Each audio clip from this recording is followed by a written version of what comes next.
All right, hello and welcome to the Peanut Butter Podcast, a podcast that is now annual and is also going to be hosted on YouTube from now on, based on our schedule. I'm Yay. your host, Pokematic. And I'm about to check out WD also in his bio, and yeah. Yeah, so as you can tell, our schedule's it's hard for us to meet things now because we're both real adults and we got real things that we got to deal with. It's not fun, but you have to do it. Yep. So to be, that's what it's like to be on the air for at least 7 years now, which is crazy. We've outlived many other channels, which is just bizarre. And companies. Yep. Also, I'm not going to be hosting this on YouTube because your Clippy protest is not going to do anything if you don't use other alternative video platforms. And I always talk about how I am on Rumble and BitChute and Odyssey, but nobody ever hears about that because I'm only on BitChute, Rumble, and Odyssey. So I'm also going to be hosting one video a month on YouTube. And in order to see the other three or whatever else I put out, you got to follow me on Twitter or Blue Sky and then watch on BitChute, Rumble, or Odyssey. You weren't paid to say that. Yep.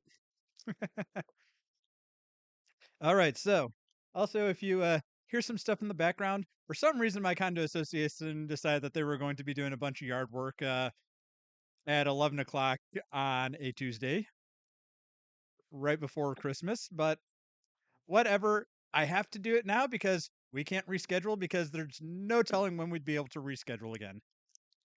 Yeah. Yeah, that's the unfortunate truth. Yes. So, let's get this out of the way. Tom Green released a 4 video series thing on Amazon Prime in the last year since we last talked. Yep. So the order I remember watching them in was this is the Tom Green documentary, Tom Green Country, last one Laughing Canada, and I Got a Mule. How about you? I went with Had a Mule first. Ah, I think I almost went in the exact opposite order, actually. I think Country was my last one. yeah, it's just kind of crazy. It's like, okay, Tom Green for someone he's well known, but it's like he pioneered like everything that we take for granted now. Yeah, the very, TikTok, joke, sarcastic, prank stuff. That all comes from Tom Green. Yeah, and then also just podcasting in general came from him. Yeah, he did a lot of things that you really wouldn't expect him to be the first to do. Yeah, and that was like yeah, the whole thing with the public access show, it's like that is internet humor. He pioneered internet humor. Yeah, I'd say a lot of internet humor is like datist in origin, and he's pretty much in that circle. So yeah, a lot of non sequitur jokes you'll find on YouTube. Yeah, that comes from him. Yep. And then there's also just like, okay, he really made rap and hip hop really big, at least in Canada and the north of the United States, which is wild. Yeah, that was about the most surprising thing. Apparently, him and Eminem are the biggest white boys in rap. Yeah. And as he said in I Got a Mule, I got the goat to reference me in one of his songs. My bum is on the cheese. My bum is on your lips.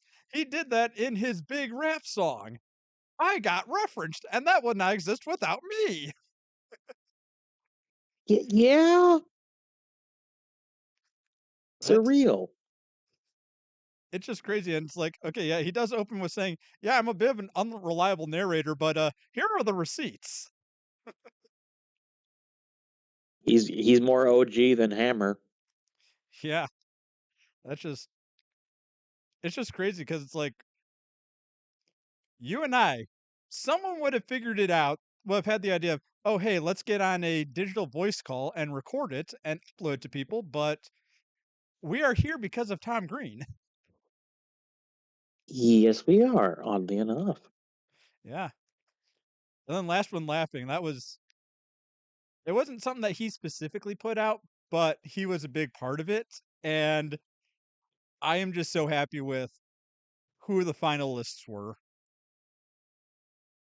Yeah, he just seems like a really happy guy altogether. He enjoys this stuff. Yeah, but it's not just Tom Green was one of the finalists.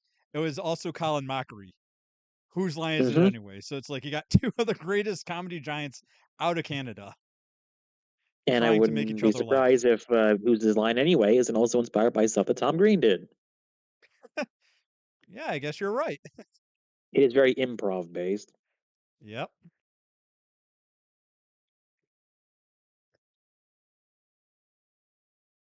Yeah, I basically, just the world of comedy is like that big internet meme where it's like the internet and then it's like the one leg is holding everything together. Oh, Tom Green. yeah, that is just kind of wild. It's like nobody ever really talks about it except for now. And now we have it. Well, yeah, I get also because it's like so strange. You're like, that guy? Really? Okay. Yeah, the wackadoo guy that's just making weird videos for MTV and this is the Tom Green show, but it's like, wait, no. This is the Tom Green show was internet prank vlogs before internet prank vlogs. Yeah, Tom really is. Yeah, so it's like A that's something that I pioneer. referenced it when I was talking about Frey Got Finger. I'm like, this guy, this movie, it predicted meme culture. And it's like, he truly did. He created some. So also probably a good thing that we did this because now there is a new installment in the Megalag honey video scandal. The what? Have you not seen this yet? No, I Where have not. No. okay, so this is probably something that'll be interesting to you because short version is that last year YouTuber Megalag did an investigation into the uh, browser extension Honey, where they give you the coupon codes, and they found out that they were Oh, well, commission the thing jacking. that the nostalgia critic like hawked once. Yeah.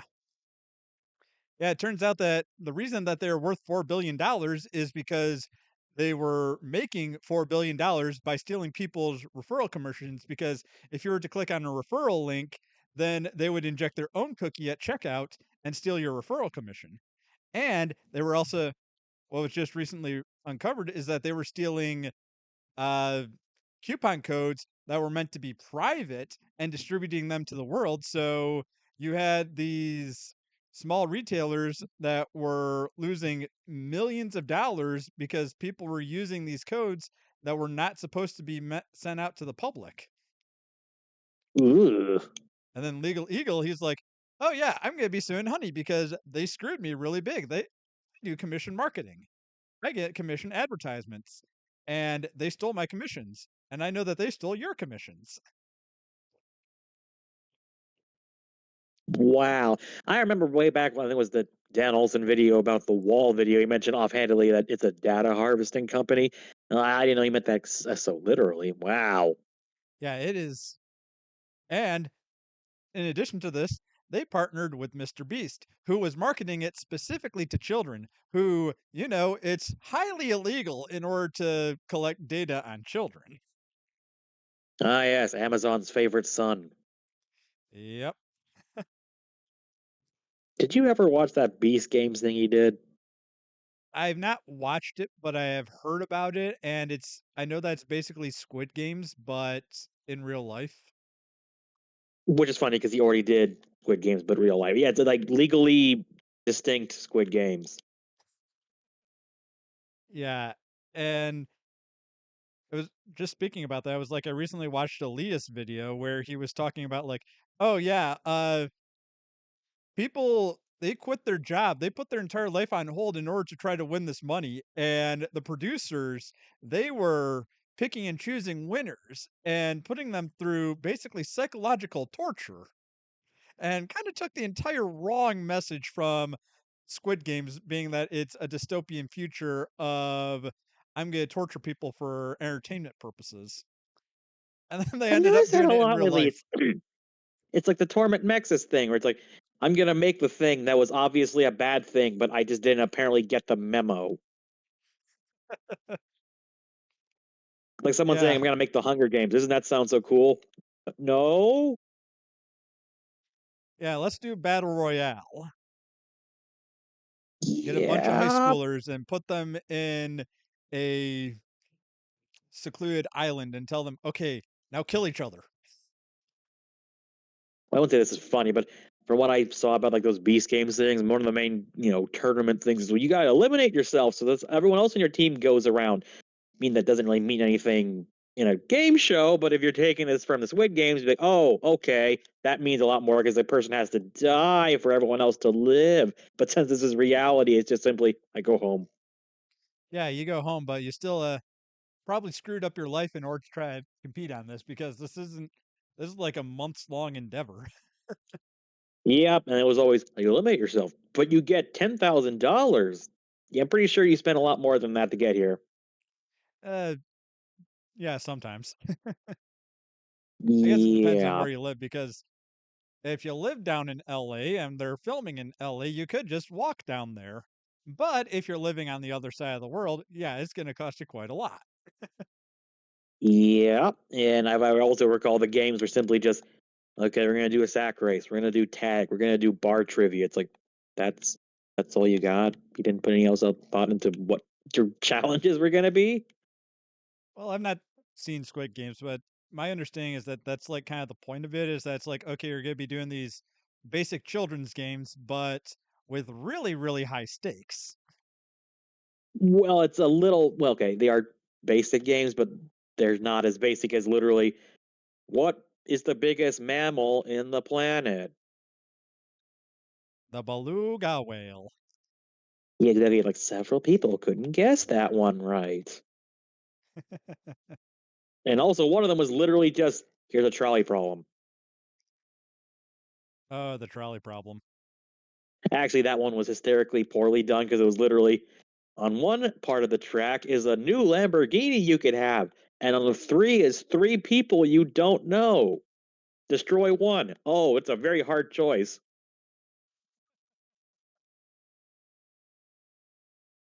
And of course, trolley problem being like no one dies in this one, so uh, where's the moral conundrum here?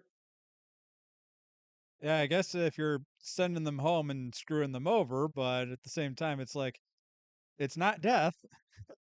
It's also a reality show. You're always going to be, screwing someone over because that's the entire point. Again, this makes more sense if it was someone actually died, which knowing Mr. Beast, he probably said, "Can I?" And someone said, legally speaking, no.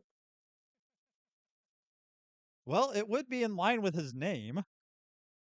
Yeah. It is funny. There is like a bit of a conspiracy that Mr. Beast is the Antichrist because he calls himself the Beast. And that's what's talked about in the book of Revelation. It's like, uh, No. maybe, but probably not. I mean, for all we know, I might be hosting the Oscars in a few years. So, uh. Yeah, but who cares about the Oscars anymore? Well, that's the most surreal thing. Finding out, wait, YouTube's going to be streaming that. It's like, what? I mean, I know like ratings are up and down, but usually it's considered a pretty big event and gets a decent amount of viewership compared to other like events at the same time. So YouTube has it now. Oh, okay. I'm not even kidding when I say Mr. Beast probably is going to host that. Oh yeah, probably. Half of the he's right. Reduce your Oscar to nothingness so you can make someone else Oscar disappear that you don't like. You're literally going to turn into some sort of horrible like, game show. Which that might make things a little bit more interesting at least. I guess just ugh. Everyone else is going to be looking at him going, "Wow, you have the worst smile in this entire place, and we're all actors." Yep. I've never been a big Mr. Beast fan. I've always kind of looked at him and go, ugh. The only Mr. Beast video I ever watched was this one where it was that he made a prediction of what YouTube was going to be like in 10 years and then put on a scheduled release to release it in 10 years. And then that popped up. I'm like, huh, this 10-year-old Mr. Beast video is making the rounds and it's just him making predictions. Like, okay, let's see what this is about. Yep. It's also someone who absolutely has gamed every aspect of the algorithm and knows how to make everything sell, and everyone starts copying that one, and it's a spiral. Yep. But oh Okay, well, so now that we've gotten that nonsense out of the way, how is the Eastland video going? Actually, I have all the audio done at this point. I just need to get the video visuals up. But actually, I'm gonna probably release it actually as like an audio version because there's enough sound effects that it actually kind of almost works as like a audio drama in a sense. Ah, neat. You're getting back to the old days of radio.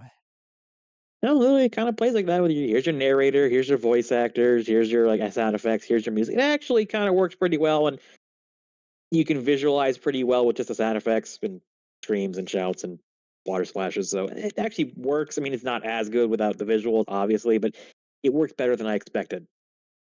Well, that's really good because, I mean, personally at least, I watch a whole lot of videos with not really watching the video. Yeah, although it's like this is one where it's like definitely helps to have all the visuals, but it works without those. So hoping maybe early next year to have like the at least the audio version done, and then the visual, like start adding the files and photos, and that takes a while. But it's not actually as bad as getting all the sound editing and all the music synced and all the voices. Yeah, editing, that's the bane of my video production experience, which is why so many of my things it's just like, okay, I throw up an image and I just record because that's the part I actually enjoy. No, no, I agree. I am not. I tried editing once, and I immediately went, "Oh, this is definitely not my thing," and stopped. And I don't regret that.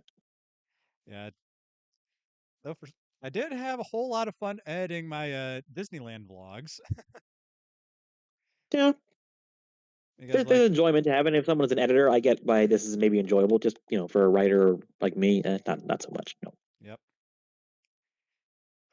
But hey, but that's why it's a big production and you don't have a whole lot of one man teams at least before YouTube. no, you're totally correct. Absolutely correct. Yeah, on the topic of that, I went to Disneyland for my 5-year anniversary. And that was really fun because it's Yay! like I've never been to Disneyland. I've been to Disney World many times, but I've never been to Disneyland. Which did you prefer when you get it all done? uh, it's a bit of an apples and oranges comparison, if you ask me, because it's like, yeah, Disneyland, it is much smaller and there are not nearly as many things to do, but that is kind of a good thing because everything is much smaller and everything is all close together. Like, Us my walking wife and around. I, we stayed off property and we just were able to walk 3 blocks to get to both parks where you can't do that in Disney World. Everything is completely spread out.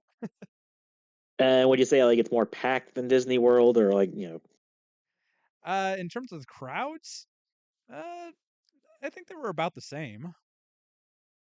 okay, Disneyland has a whole lot more characters walking around, but it doesn't have nearly as many rides. So it, depending on which is your thing. nice. And which rides do you go on? Let's see. I went on Superstar Limo. Oh wait, no, I mean Mike and Sully to the rescue. that that was really funny. I because I do kind of vlogs. I had my camera. I'm like, all right, everyone, I'm getting ready to go on Superstar Limo. One of the cast members is like, oh, Superstar Limo. I was here for that, and it was terrible. That's like saying I'm going to Euro Disneyland. Yes, let's go to Money Disney. Yep. Yeah, everyone that has enough memories to go. Oh, those days. Ugh.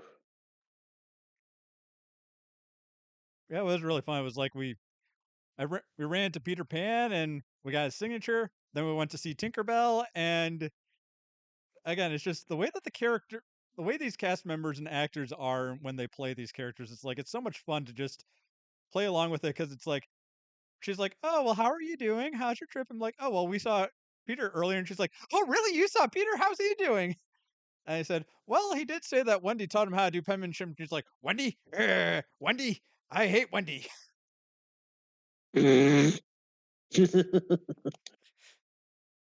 Oh, yeah. And then when I met, what was it? Black Widow, I showed her how I can stand on one foot and do a little bit of karate, and she's like, "Oh, now that is impressive. I need to introduce you to my dad. He might be able to get you on our team."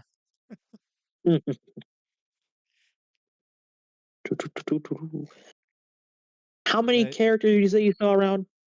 uh, let's see. I think we ended up seeing probably like 10 to 20. Wow. Yeah, you're right. That is a higher number than Disney World. Yeah. And the fun thing is that they're just walking around. That was really funny when we saw Anna. We were like waiting in line, and all the girls were like, little girls were flocking to her, and she just kind of looks at us, and we're just like, we just would like a signature and a selfie. And she's like, okay, all the little children, I just gotta play with these big children now. Eh, they're getting mobbed like it's the Beatles. Yep. And then I also saw the big, pretty light up bell that I know that I sent you. Yeah, I saw that and looks fantastic. Yeah. Yeah, that Disney light show, that was really fun. Absolutely. Put a lot of effort into that. Yep. Let's see, anything else? Anything new stories that you need to tell me about?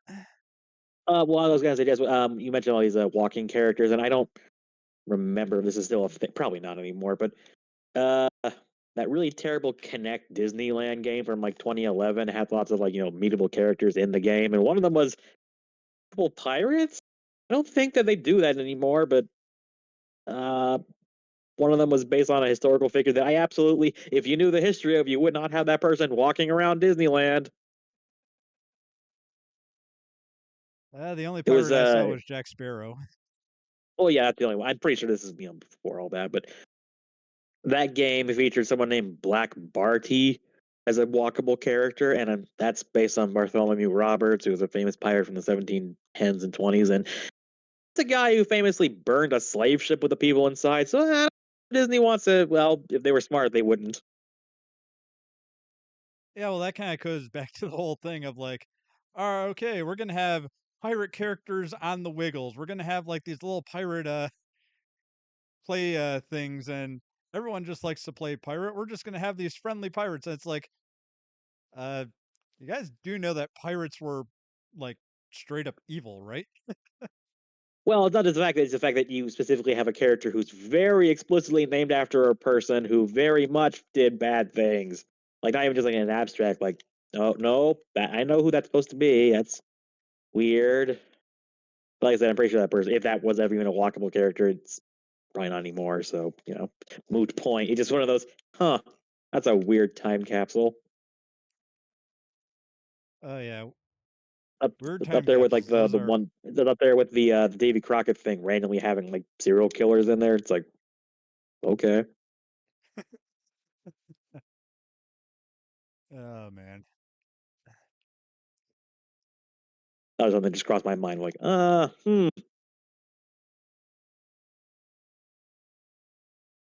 Although, actually, speaking of weird things with Disney, do you hear apparently they're doing a Wicked style movie about Gaston now?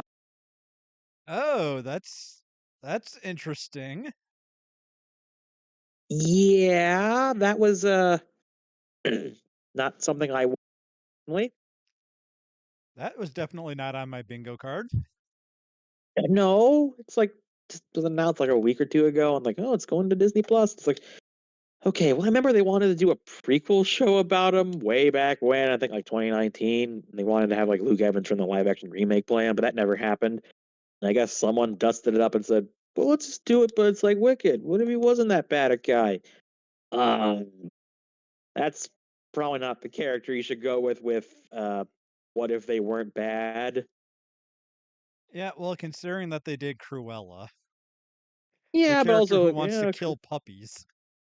yeah, I know, but that's also a bit more abstract in a sense because, like, yeah, Kill Puppy, that's a bit more cartoonishly evil. Gaston's not really cartoonishly evil. It's like, well, Linda Wolverton said she based that on like a really abusive ex boyfriend, and well, believe me, I've met people who are like that while working, and they're not fun to be around. And yeah, odd choice. Yes, well, the reason they went with Gaston is because Gaston is the best. Gaston deserves the best. And Gaston eats 5 dozen eggs, so he's roughly the size of a barge. Like, oh, I believe the character's great. It's one of those where it's like that's the last person I would think of when I think of let's just do a relatable film. It's like really in this era where they have like freaking like YouTube people saying, "Man, I don't think women should have like any writing votes." It's like, I would not go with Gaston by a pretty solid margin. Good lord, I'd probably go with Frollo before I go with Gaston for a sympathetic backstory movie. Not that I would recommend that one either. Oh, yeah, let's Although, go with actually, the let's be honest, what's happening here is Disney just saw how much money the Wicked movies made and said, "Hey, what character have we not done this yet?" which I don't really understand why Wicked is making so much money because it's like it's such a pale imitation of the Broadway show, in my opinion. Yeah, like I've seen the Broadway show. It's pretty fantastic. The film, I mean, it has charms, and songs are still good, and I don't know. I just can't get over the lighting. Does anyone know how to light musicals anymore? Well, personally, I can't get over the fact that Cat Valentine somehow got a role in a major motion picture because Ariana Grande is not acting; she's just playing Cat Valentine, and Cat Valentine is not that good of an actor. No, actually, I thought she's not bad. The acting is not the problem. It's just simply I can't get over the fact that every time the camera turns, like you're basically like being sun blinded because of the lighting. Like that's not good musical lighting. Please watch a Sound of Music or something if you want to know how you light a musical. You don't sear like the freaking like characters into your eyeballs with the burning light of a sun. Like what is this Janusz Kaminski like spotlight fetish that you get from like a Spielberg movie? What is going on? I can't see. Yeah, I think the same thing kind of happened with that In the Heights movie, and if I recall correctly, I think John Chu was also the director of that. So I don't know why this keeps happening. I'm, this is gonna kill me. The Beauty and the Beast remake from 2017, for far as my memory goes, I don't think it did that. yeah, I know, and I know that that kills you to say, considering that you absolutely I hate that movie. know, But I know. It's like I'm blinded by that one, but not because of the lighting killing my eyeballs. It's more just really not a fun movie to watch. But that one, like I so weird to complain about lighting because I'm not a lighting expert. I don't really, all the aspects of cinematography, but I just know enough to go this should not be happening. yeah, and it's like if it's that bad, where someone that doesn't even know about it and all the technical aspects is able to say this isn't good, you know it's not good. Yeah, and then the sequel comes out. It's like, well, it's been like a year. Clearly, they have to have learned not to do that. Oh no, they still did it. Well, they probably did like a Peter Jackson thing with the Lord of the Rings, where they filmed it all together. No, they did. Although I was hoping against hope at least someone on set would have noted that feels off. Like again, Spielberg does this with like I think the movie British Spies does that a lot, but like that's fine because that's a drama and like the idea of having like here's an interrogation room and like the backlights like really bright like that makes sense thematically. Happy musical and Oz, not so much. Yep. That's like speaking of that, of like people realizing that this is bad. It's like what I saw with Madam Web, where it's like people are like, this it's not shot well. The way that they're doing things and editing, I don't know how to explain it, but it's not good. And I'm like, well, I have taken a couple of classes on film production, so I am able to describe how it is and why you think that it's not good. And you're right, it's not. Oh yeah, and it's just well, I wouldn't say like this shot as poorly as Madam Web because that one's just like may as well be like the hinges are falling off. But I don't know. It's just one of those. Also, the second movie's not as good as the first movie, but I think everyone with like any understanding of Wicked could have told you that one. Like the most common knowledge on Broadway is second half of Wicked is not as good as the first half. It's Yep. like everyone knows this. Yeah, I remember when I saw it in high school, it was like Yeah, it got really weird when it's like, okay, Dorothy is here, but she's not. Yeah. I mean, I'll say it's still better than the book. The book's a real trip and a half. Oh yeah, I heard that the book is just like it's basically bad fan fiction, but then someone saw it and they're like, I think I could make a pretty good musical out of this. And then they did. Yeah, no, that is literally what it is. It's like bizarro fan fiction with a lot more death, a lot more murder, and a lot more non-consensual assault. Yeah, that's what I've heard. It's like the worst thing that could ever happen is if someone saw the musical and then their parents bought them like the book. Oh, please don't. You don't know what you're getting yourself into. Oh, so Broadway pulled a Disney then.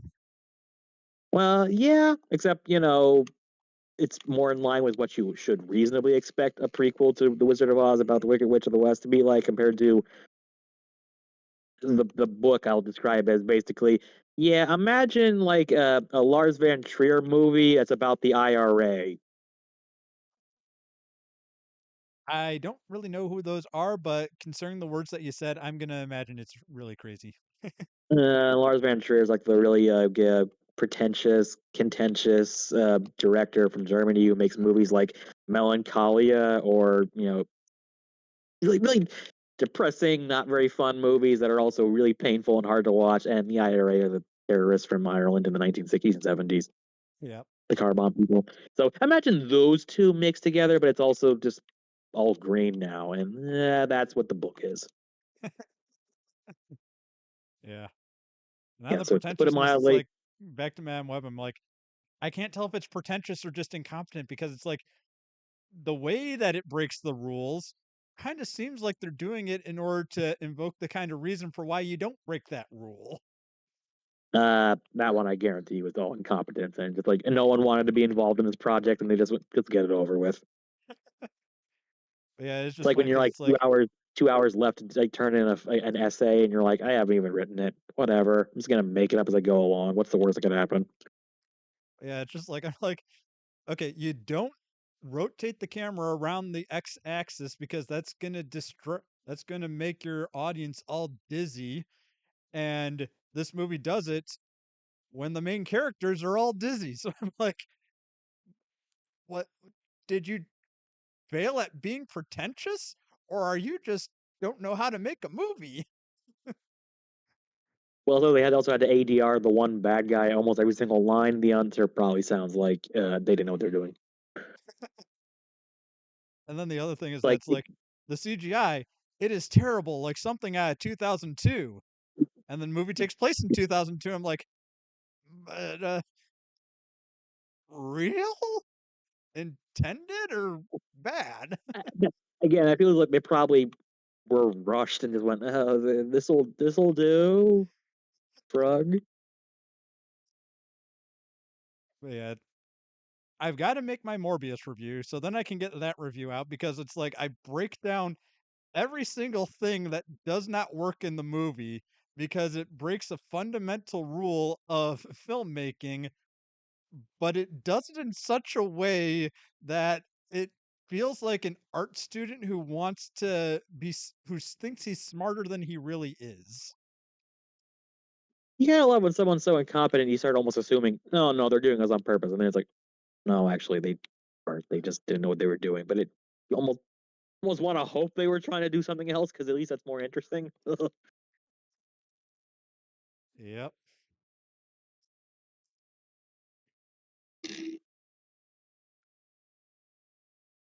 But I never noticed this. Another thing I've noticed over the no, okay, I'm not being myself here, but speaking of that Beauty and the Beast remake, there's two new songs in like the Wicked Part Two movie. Did you see that?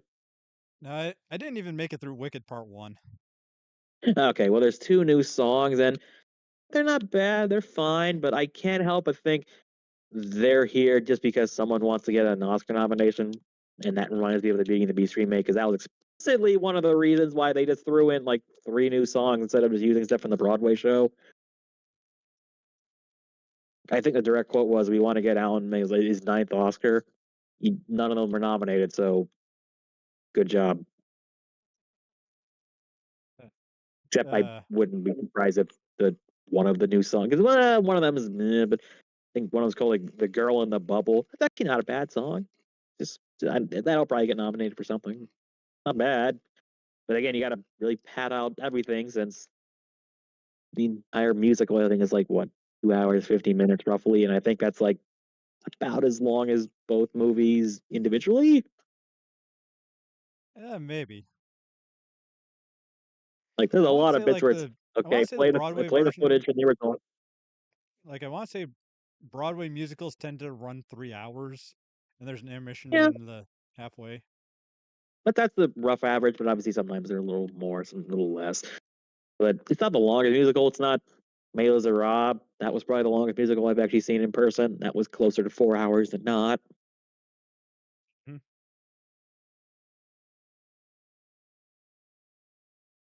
Now I just realized that if you combine both Wicked movies in length, you're getting something close to like a Lord of the Rings movie extended cut length.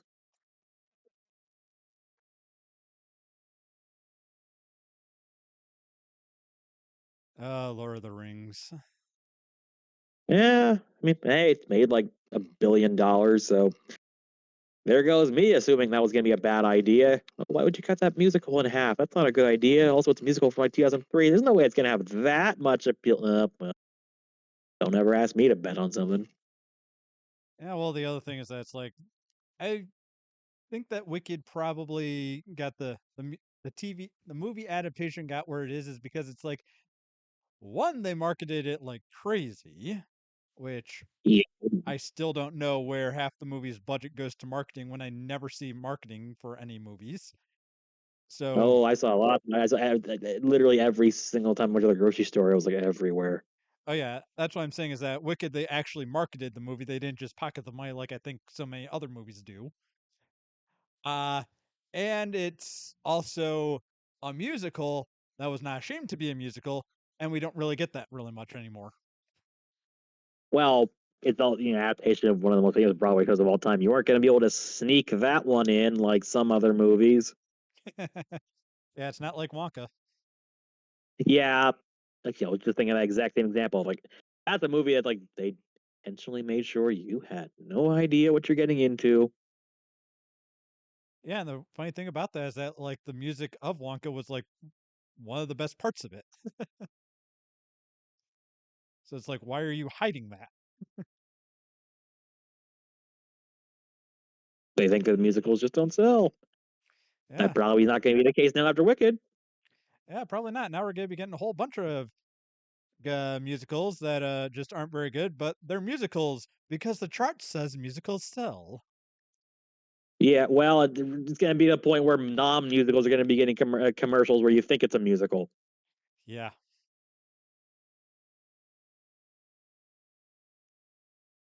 Like Avatar Part 4, it's going to have singing in it. Please watch my movie. Oh, Avatar. I didn't watch Avatar 2 and I'm not watching Avatar 3. It's like how are these still a thing? I was told that Avatar 2 is a little better than Avatar 1, but not by a significant margin, and I'll take that word, but I didn't see it. I don't know anyone who saw that, And that's the thing is that it's like Avatar 2 kind of came and went, but somehow it but it made a also made lot like of money $2 billion. apparently. Clearly, everyone who watches these Avatar movies are people that just don't actually, I don't know, use the internet. So they're like the voters that like never post anything. They're the median voter, I guess. Literally, I don't. They exist. Obviously, people watch Avatar and Avatar 2 and Avatar 3.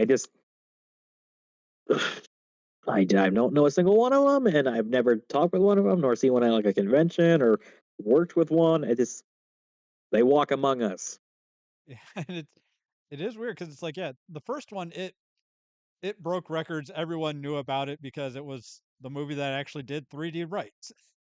But then nobody ever Yes, talked and about then like Avatar 2. And now the only things I ever hear about Avatar 3 is don't watch this movie. It's not good. I I don't actually have like the box office total, but I think I heard it did good, but it didn't do as good as Avatar 1 or Avatar 2 on the opening box office. Although I do recall both those films had really long legs, so it might not mean as much. But I'm not betting against it at this point. I've learned my lesson. Stop betting against James Cameron if you want to live. Yeah. The only way that you should bet against James Cameron is if you were to make a Star Wars movie. Yeah, or if you want to bet, the only thing you should bet against him is that he has really thick skin and also isn't really mad because he told Oh him. yeah, that Cause too. like I just woke up like this morning and there was an article about how he got mad that the Golden Globes made fun of the fact he was married to like Catherine Bigelow for like a few years. And all I can say is one, that joke was from literally 13 years ago. Two, you literally had in the sentence, I have thick skin, I'm not bothered, as you continue to talk about how you're very clearly bothered by a one joke off from like 13 years ago. It's literally that Wojak meme of like the guy crying with the smiley face in front of him. Like this is literally what this is. And the joke was literally Amy Poehler going, Catherine Bigelow knows all about torture because she was married to James Cameron for 3 years. That's what keeps you up at night, James. And that's what makes you have to make a article about how you're not bothered by it.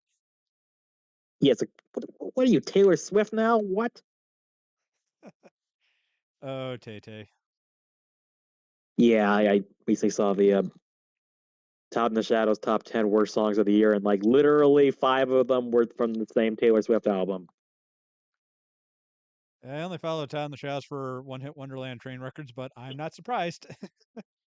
Yeah, literally, it was like he even said, like, I have Taylor derangement syndrome. I know it. There's only four songs from her newest album that's not on this list. Though I do agree that they are all pretty bad songs. But Yeah. that is one of the constant themes is literally, I'm not mad. I think it's funny as you complain about it endlessly.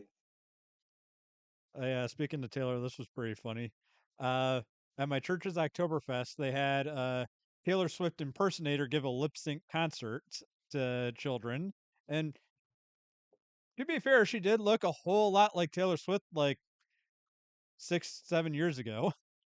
And Well, the good. really funny thing is that after they went through a whole bunch of her music, now she started lip syncing to Katy Perry. I'm like, oh, come on, you're not even trying anymore. It's like, she's like, cause baby, you're a firework. Come on, let your colors burn. Do these kids not even realize that that's not even a Taylor Swift song? The kids aren't going to even know who Katy Perry is. I know, which is one of those things that makes me feel old.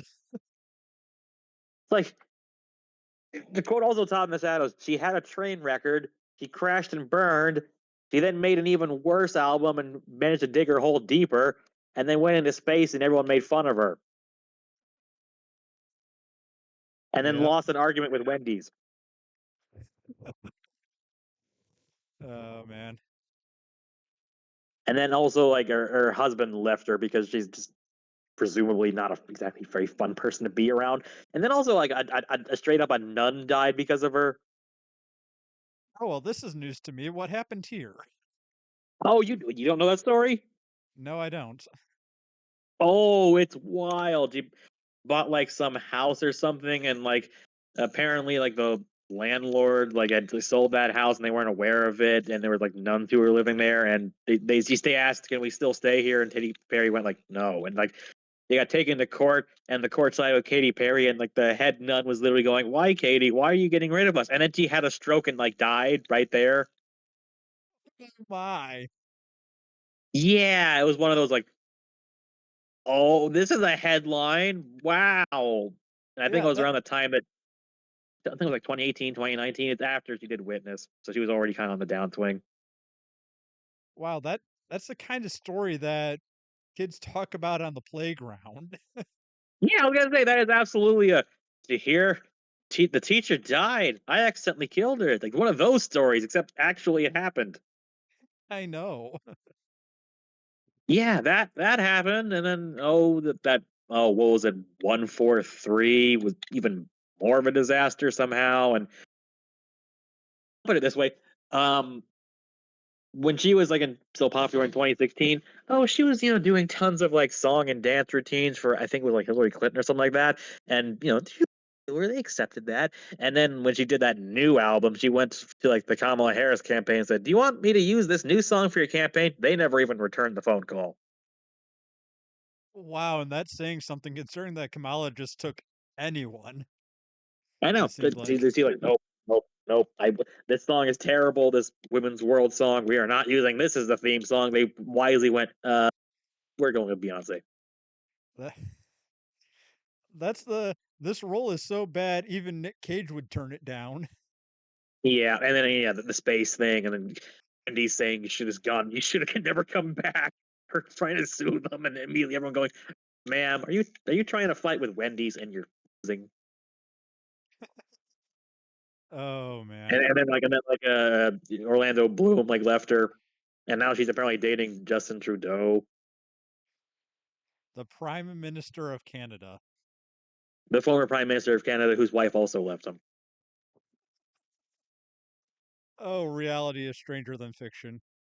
I know, like there was like a few weeks back, like he went to some like diplomatic meeting because he's still notable because he's a former prime minister, and it's like, yeah, here's me and my girl, Katy Perry. You got to show some respect. It's like, what, what? Oh, man.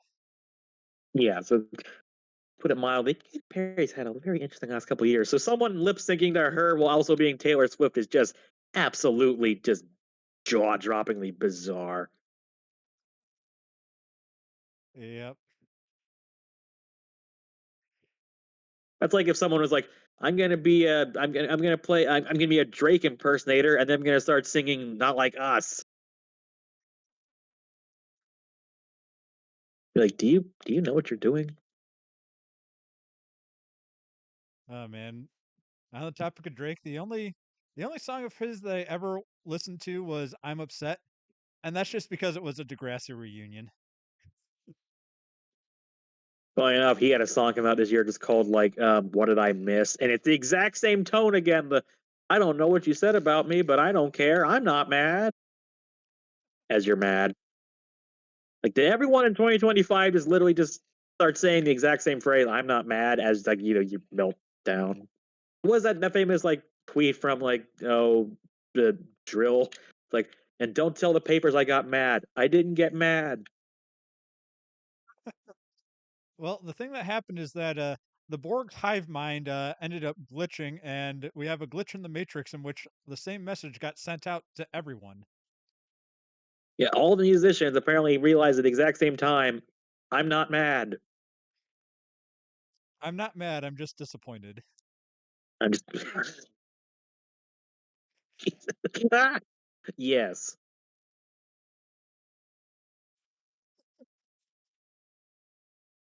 And how do you show your disappointment? Through anger. The random beefs in my songs that's what the repeatedly say I'm not mad as I repeatedly also say I hate your existence. Oh, Yeah, well, this year was very weird when it came to music. just more evidence that we all live in a sitcom, and I am just one of the many eccentric side characters. Actually, that was one of the I didn't think that was a direct quote from that Todd in the Shadows episode where he said like we all know that Taylor Swift's just the main character and everyone else is the rival character. Yeah.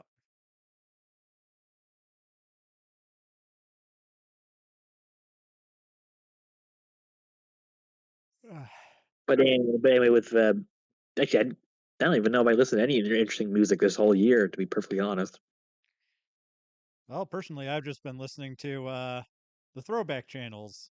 Like my Sirius XM, what is it? Presets is pop rocks, which is pop and rock from '90s and 2000s.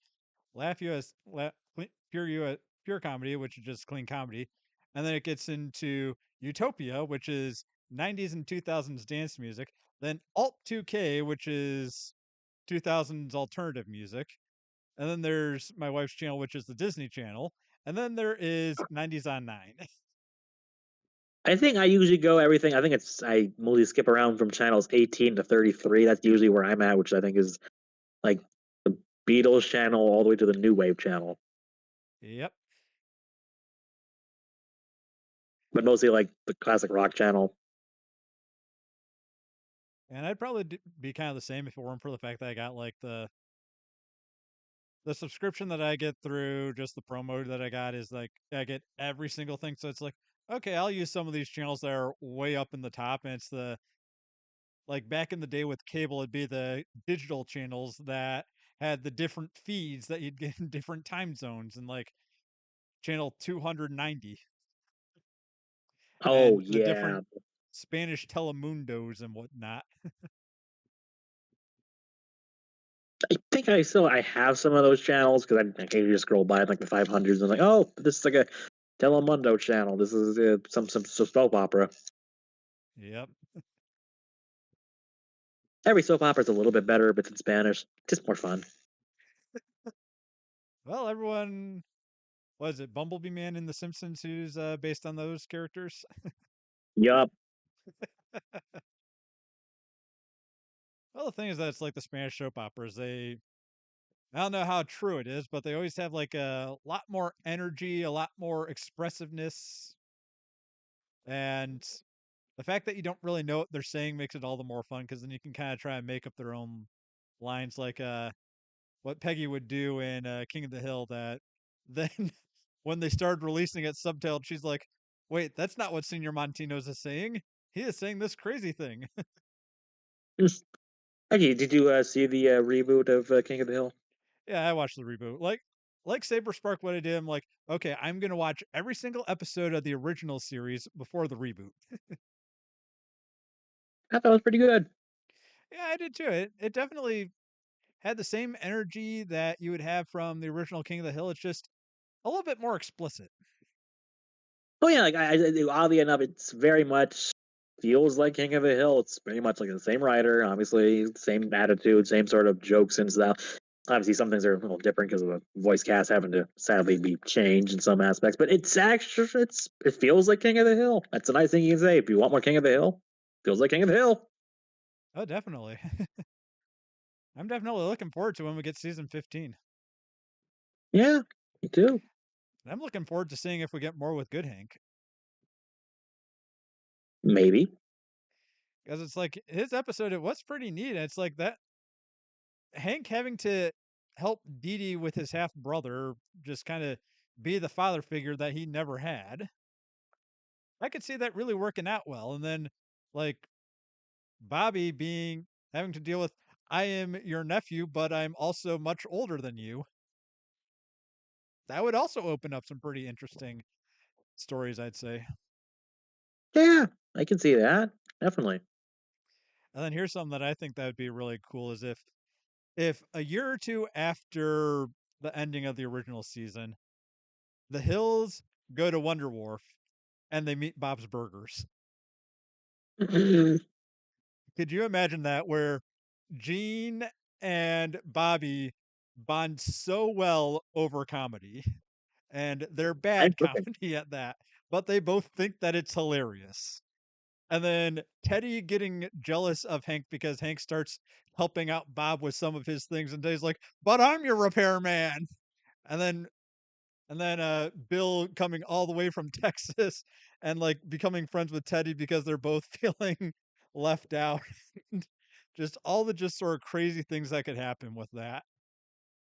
That would probably be a better crossover than like Family Guy and The Simpsons. Oh, definitely. Like that just flows better. And it's like it definitely would because it's like there are so many different characters that are so similar to each other that'd be able to bounce off of each other really well. Yeah. Fox, Disney, make it happen. Well, man, they own each other, so may as well. Yep. Although, when is Homer Simpson going to be a walk around character in Disney World? They'll be characters when they lose the license at Universal Studios. And when that's going to probably run out. Uh, that's a good question. I want to say that I looked it up after I went there somewhat recently, and I want to say maybe like 2030. Well, we're like, getting closer. Yeah. I know it's not like the perpetual license that they have for Marvel Land, which is just bizarre.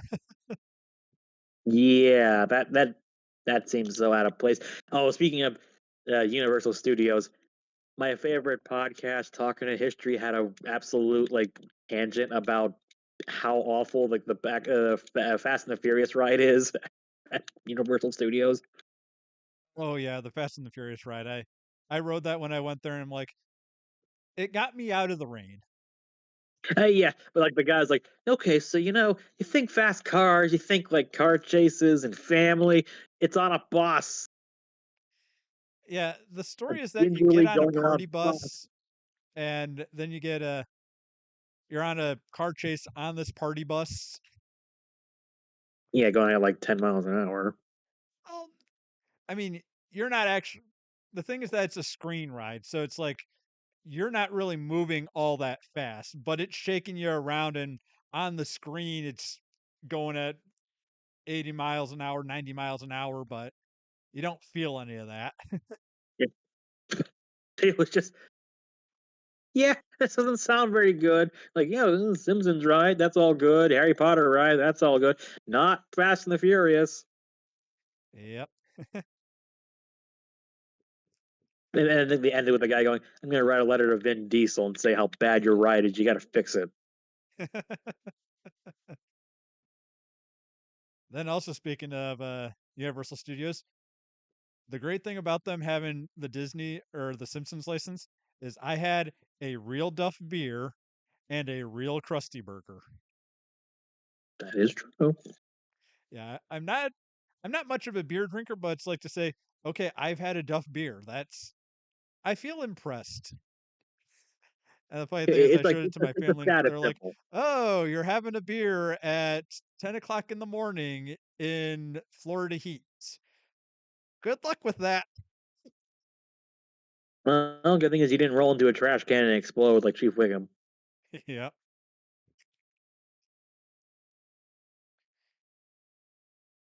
And it's Oh, like Krusty Burger. it's funny you mentioned the Beauty and the Beast thing earlier because, um, the channel Red Letter Media, right?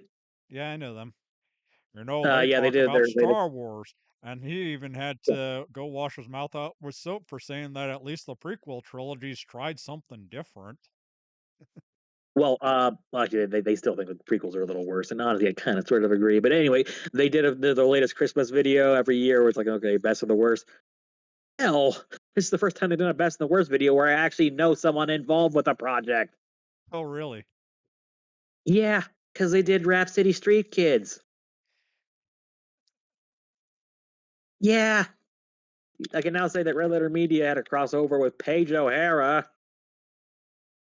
Oh, Rhapsody Street Kids. Yeah. Also, I found out there's a Polygon article from about 2020 that actually kind of explains in great detail how did this happen, and the answer is weirder and less terrifying than some people think. Because a lot of people seem to think it was like some sort of weird like Scientology project. No, it wasn't that. It was some sort of weird one guy with way too much money and way too much expectations, and one company that just needed the money and they didn't know what anyone was doing, and they didn't also understand how 3D programming worked. Yeah, with too much money and too many connections. Yep, too many connections. Where it's like I got some guys, and it's like I'm gonna put all my money into like a limo and treat these people like they're like the biggest stars around, and they'll join my movie, and they're gonna read for like an hour or two, and then they're gonna go home and they're gonna think it was a great time, and that's the end of it. They don't have they don't have like the animation models in front of them. They don't know what they're getting into. Look at me. Look at me. I am so perfect and pretty. Look at me. Look at me. I can't believe that's actually Paige singing that. That's like the only thing that I really, really remember from that, aside from PNGs flying across the screen. Just And also the grandma that can't speak anything. Christmas. The best part of that article is that the writer did talk with a lot of the voice actors involved in the project, except have anything really interesting to say because they're like, well, it was like a short session and they paid us and there's something that they and then no one acted weird and that was the end of it. So like when Paige is saying, like, I just don't really remember how I even got to that project. That's what she told like me once, and like, no, I believe her. He's not trying to hide anything. It's a genuine. It was 20 years ago, and I think it was like a day.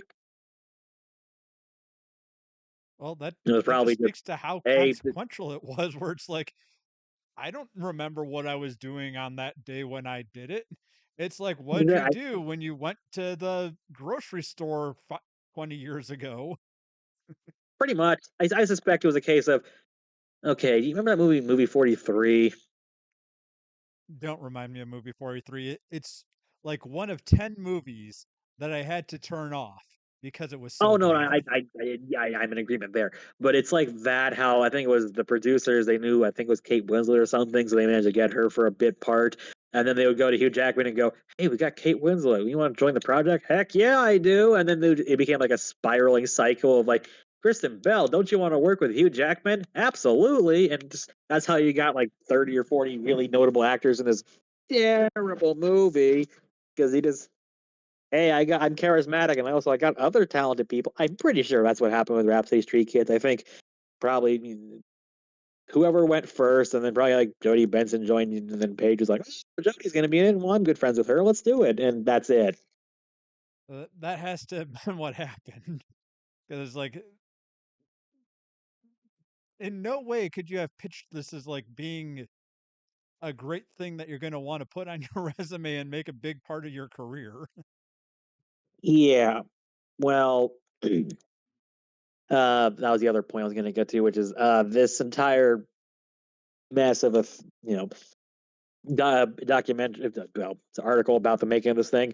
Like, so they talk with all the voice actors. They all basically said several variations of like, I just don't remember it all that well. The only person who actually remembered anything decently was Deborah Wilson, who was the grandmother and a prolific, very talented voice actress in her own right.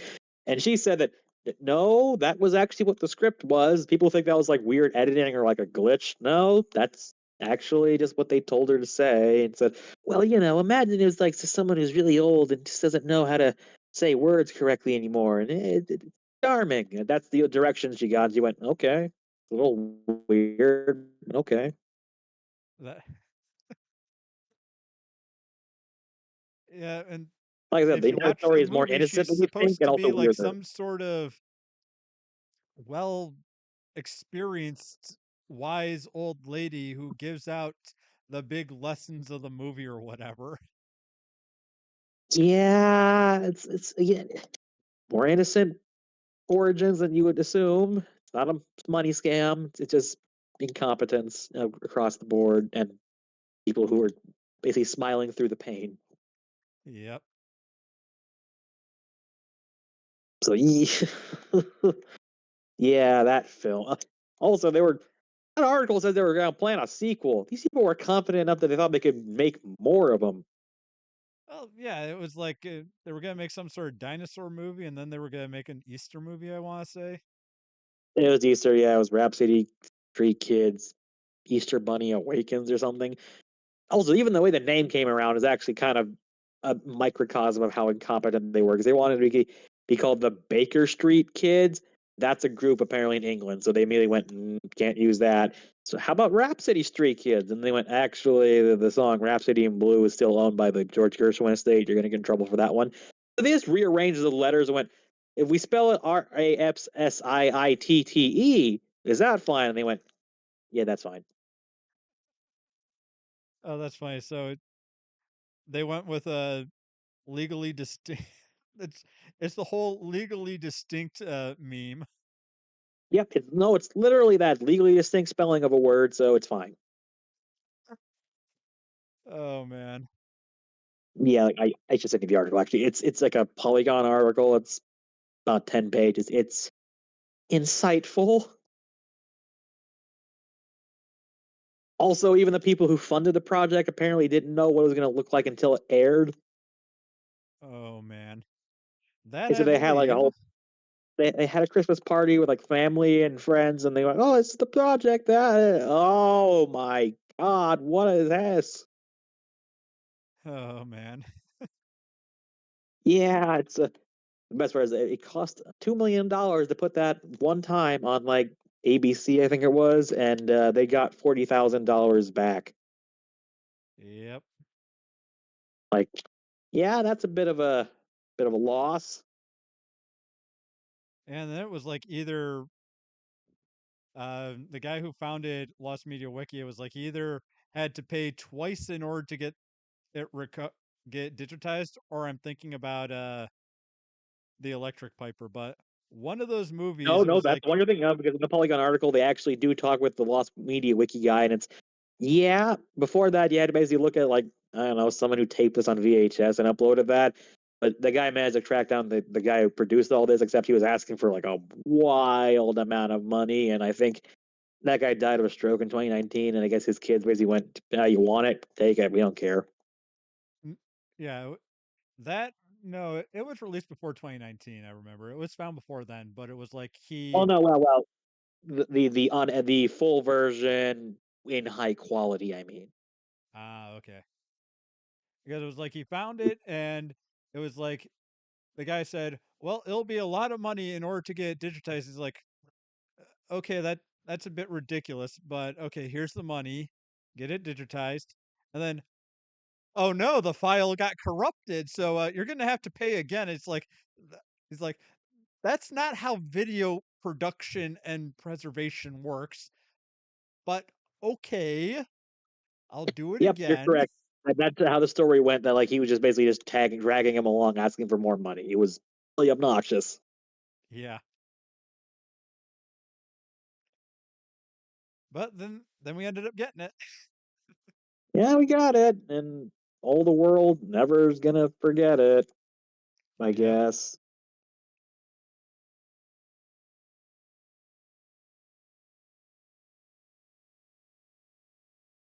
Well, it's a there we go. good.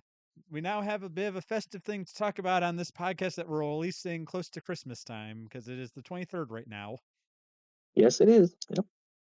Didn't intend for that, but yeah, it's the most terrible like special of all time. Good old Rapsittie Street Kids. Yep. Featuring way too many talented people who really didn't deserve to be in this.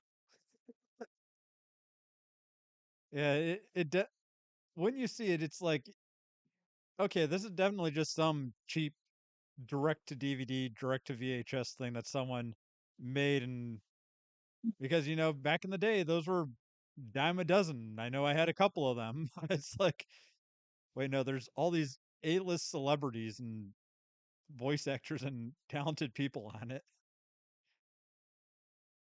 It it's a the story about it is a movie all in and of itself.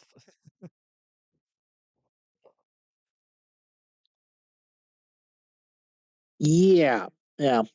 Um, as someone explained in the comment section, this movie features two Disney princesses, a Jedi Master, and a member of the Simpsons house,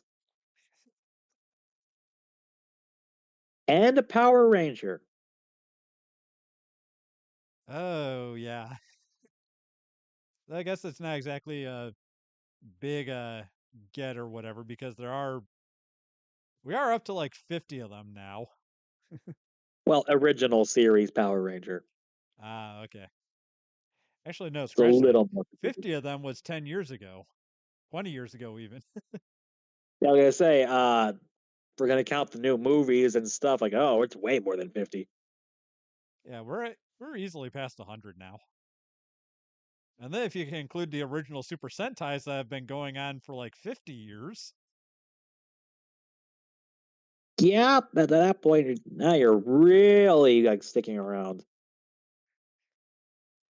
Yeah, what one of the funniest things is that it's like Power Rangers Super Mega Force, which is like a sequel to this one Power Rangers Mega Force, and everything is pirate themed. I'm like, why What? is Saban not doing anything with the pirate theming?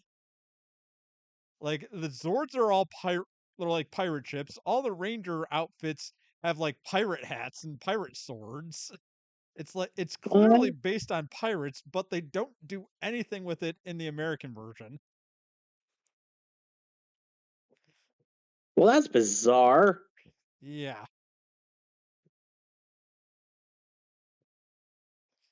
Good lord.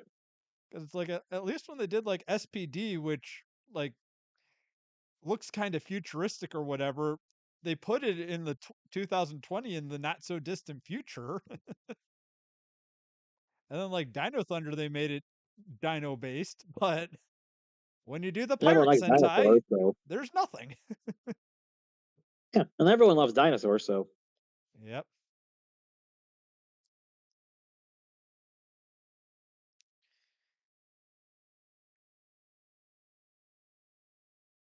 God, Lord, I remember because the Power Rangers from like kindergarten days, and it's still going, still going. Yeah, well, again, it's like Power Rangers is one of those things where it's kind of easy to adapt and be popular with all the generations because it's costume characters fighting. And what's more Yeah, fun that's about like, that? no, no, no, you're right. It's very almost primal. And that's like, okay, what they do is they just, and the thing is that Japan makes all the really expensive stuff with the costume fights and the kaiju battles with the Megazords and whatnot, and all the different rubber suits that they put them in. All you gotta do is just film American teenagers being American teenagers, or in some cases, American young adults being American young adults.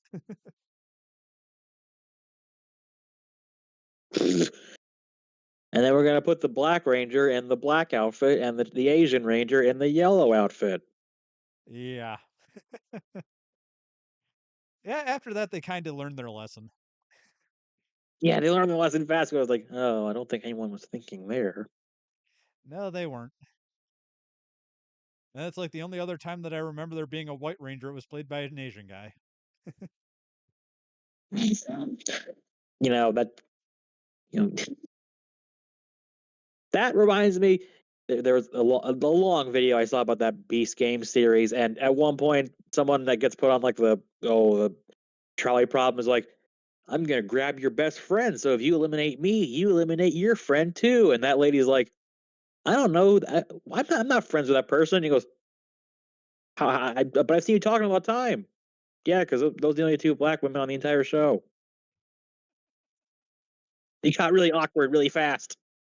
Yep. It's like, whoop, didn't think that one through. Just like the Power Rangers.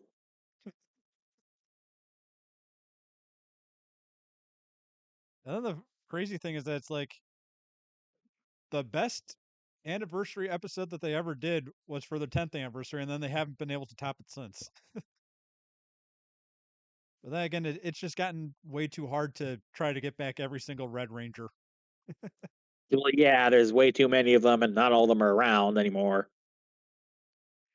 Yeah, because it was like the Wild Thunder Seeing Red episode where it got the Red Ranger from every season to come back for that special.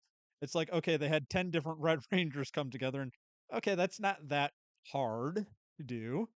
And it's like, okay, what are you going to do for the 20th anniversary? Not sure if they really did anything for the 20th anniversary. Then for the 25th anniversary, they got like six previous Power Rangers to come back, and they didn't really do a whole lot with it. But then the wild thing is that it's like Super Sentai, they had a major crossover where they had like 100 Rangers from all their different series fight like all the monsters from the past series. I've never seen the episode, but I've seen like screenshots and clips of it. It's just like it's wild. That sounds like a bizarre Doctor Who, because they love doing that too, where it's the return of all the characters you like.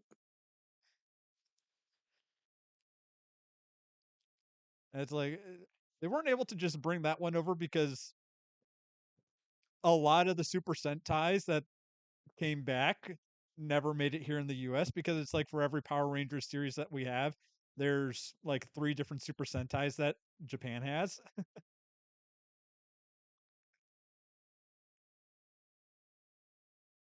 How long has Super Sentai been going on compared to Power Rangers? I know it was like originally Pop Footage and just kind of dubbed it over. Well, I know Power Rangers came out in like 1992, and I want to say Super Sentai has been going on since at least early 80s.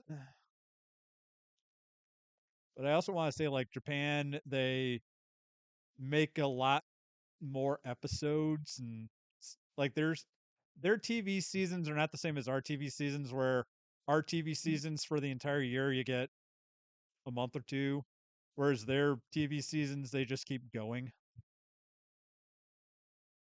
Oh yeah, it's like how England has like series instead of seasons. Yeah, so it's like their Super Sentai series has been going on way more than our Power Rangers has.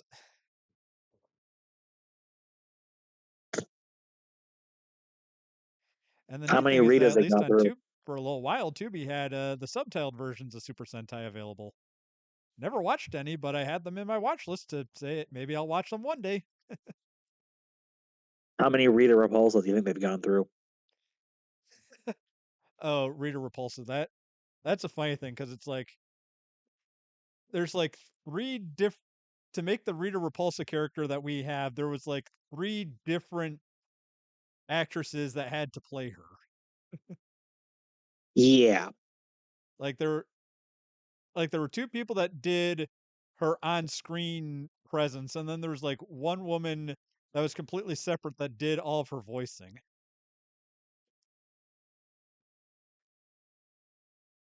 Like that was just when I heard that I'm like that is wild. Like I could see that okay, she's being dubbed, but I didn't know that it was that crazy.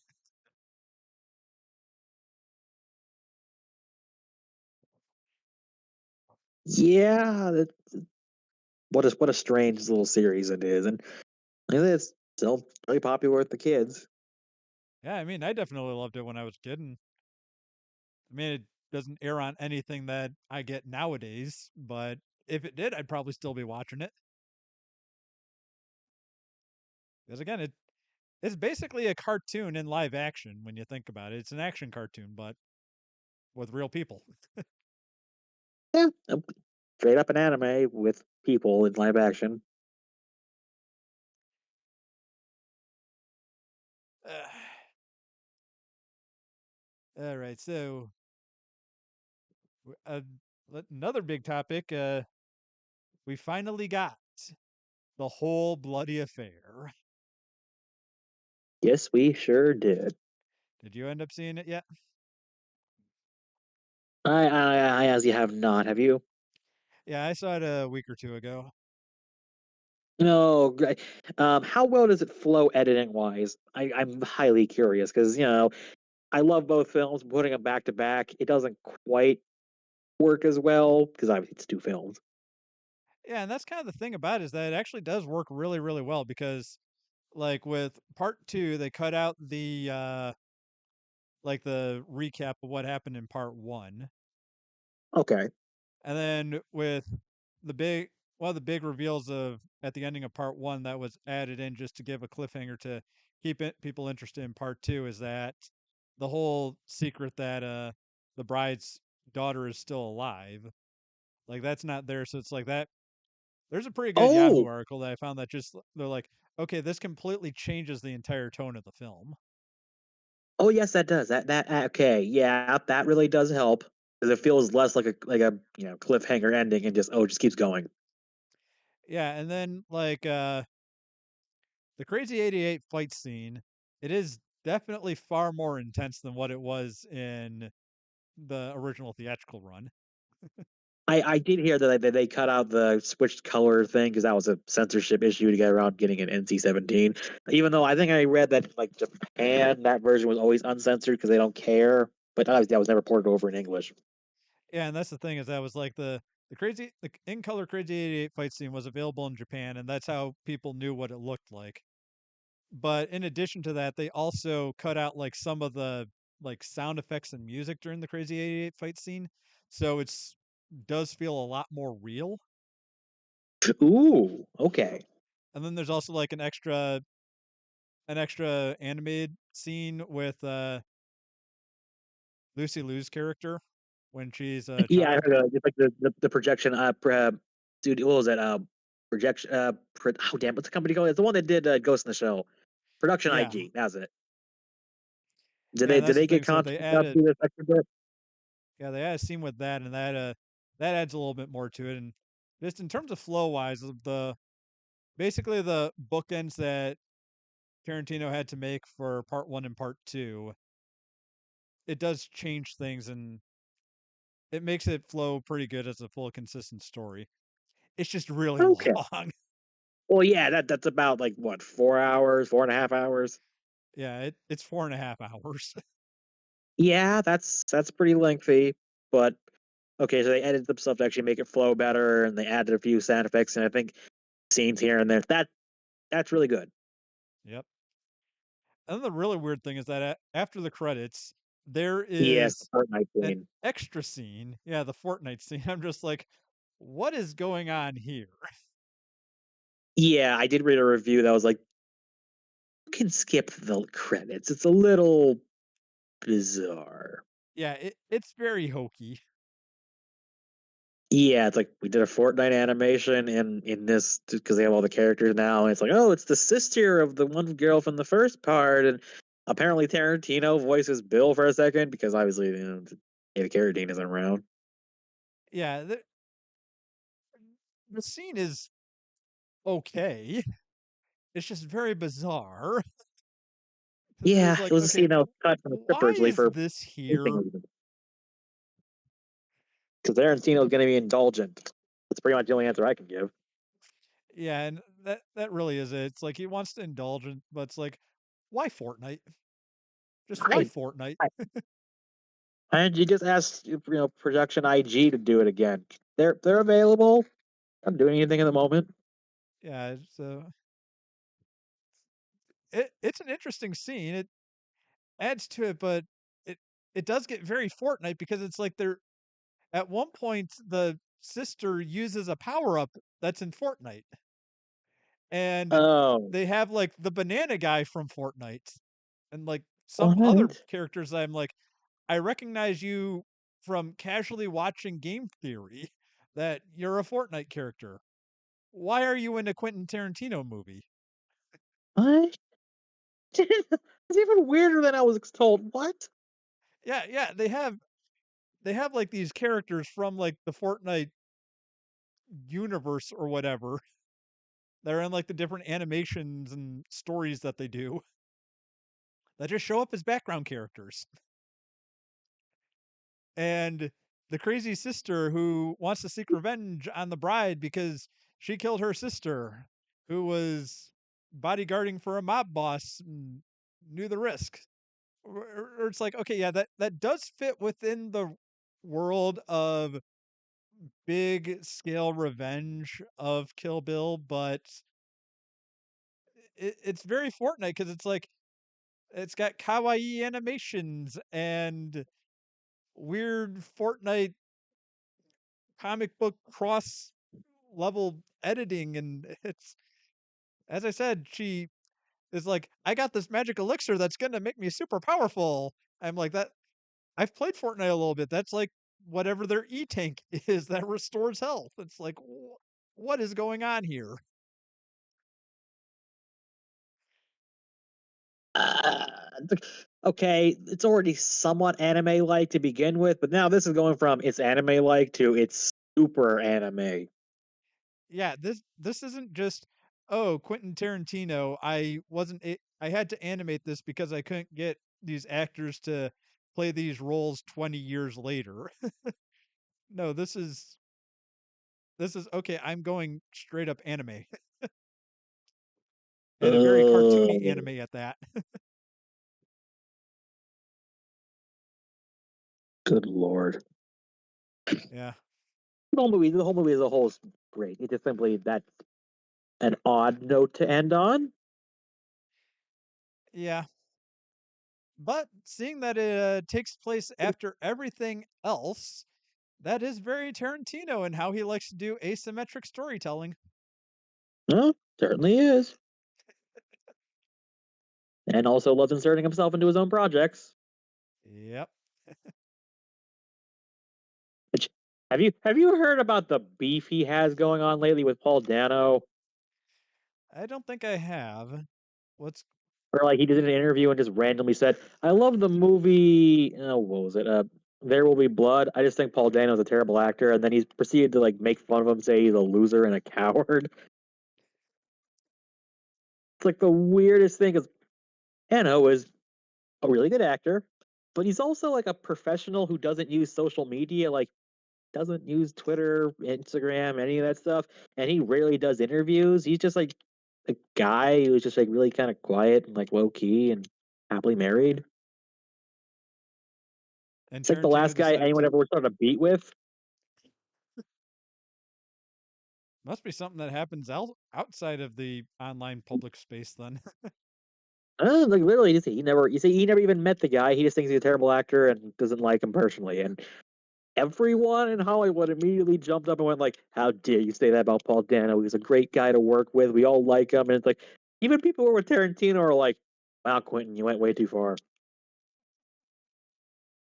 Weirdest thing. It's like, I mean, I agree. Being overly mean to an actor who I do like, it just this is the straw that breaks the camel's back is making fun of an actor who has like no social media presence and is really laid. For all I know, he doesn't. For all I know, he doesn't even know this beef happened. He's not on Twitter. He doesn't know. For all I know, is like the only way he found out is his wife going, "Hey, did you know that you're apparently Quentin Tarantino's mortal enemy now?" Yeah, Quentin's just an interesting guy now that he's reaching the end of what he says is going to be his retirement. I did hear someone sarcastically say, "Can we call the Fortnite sequence his 10th movie so he can retire?" Well, considering that he doesn't consider his part in Four Rooms one of his movies, I'd say no. Yeah, I think he also obviously considers well, reasonably always thought Kill Bill was one movie, so well now it is. Yeah.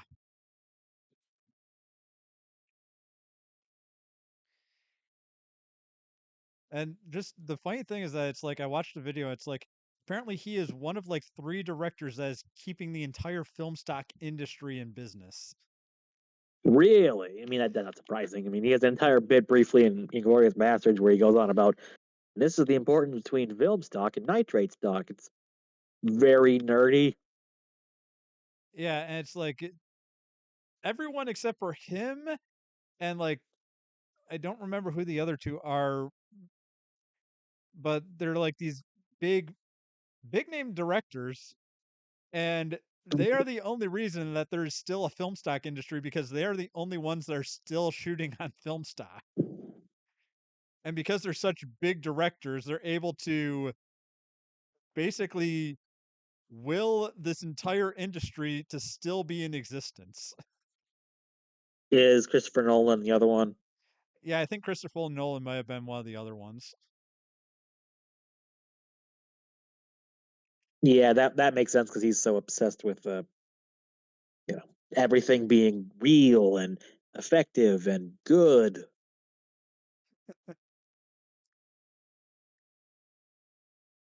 Yeah, with it, it's like it did get a 70 millimeter run with Kill Bill, the whole bloody affair, and I wanted to see it in glorious 70 millimeter, and there was an IMAX theater that by me that did play it for a weekend, but now they don't, and all you can watch is Wicked in IMAX.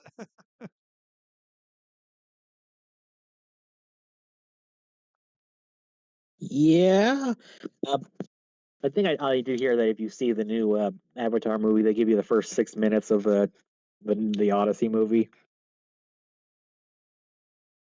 Wait, is there going to be a new movie? Is someone making a movie about Homer's Odyssey? Yes, and it's Christopher Nolan. All right then. Yeah, it's like the first 6 minutes.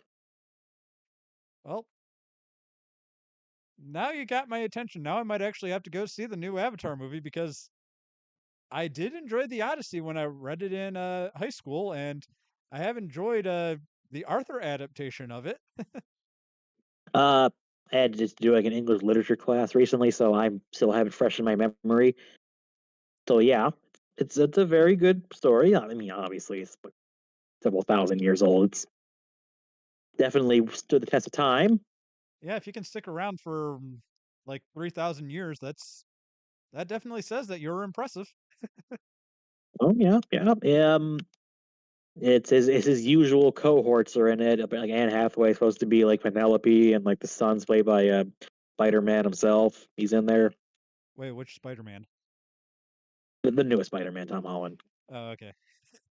Because The when only you one that say actually looks like Spider-Man, someone who could be a we've got kid. 3 of them. Yeah, the only one that can realistically look like a kid. Yes, Tom Holland syndrome. Yeah. Uh, he's in there. Zendaya's in there, obviously because Tom Holland's in there. They're pretty much a thing. Mhm. Uh, Matt Damon's supposed to be Odysseus. Matt Damon.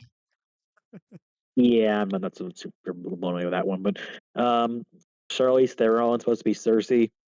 The best character in the Ooh. book. Yeah, this does sound pretty interesting.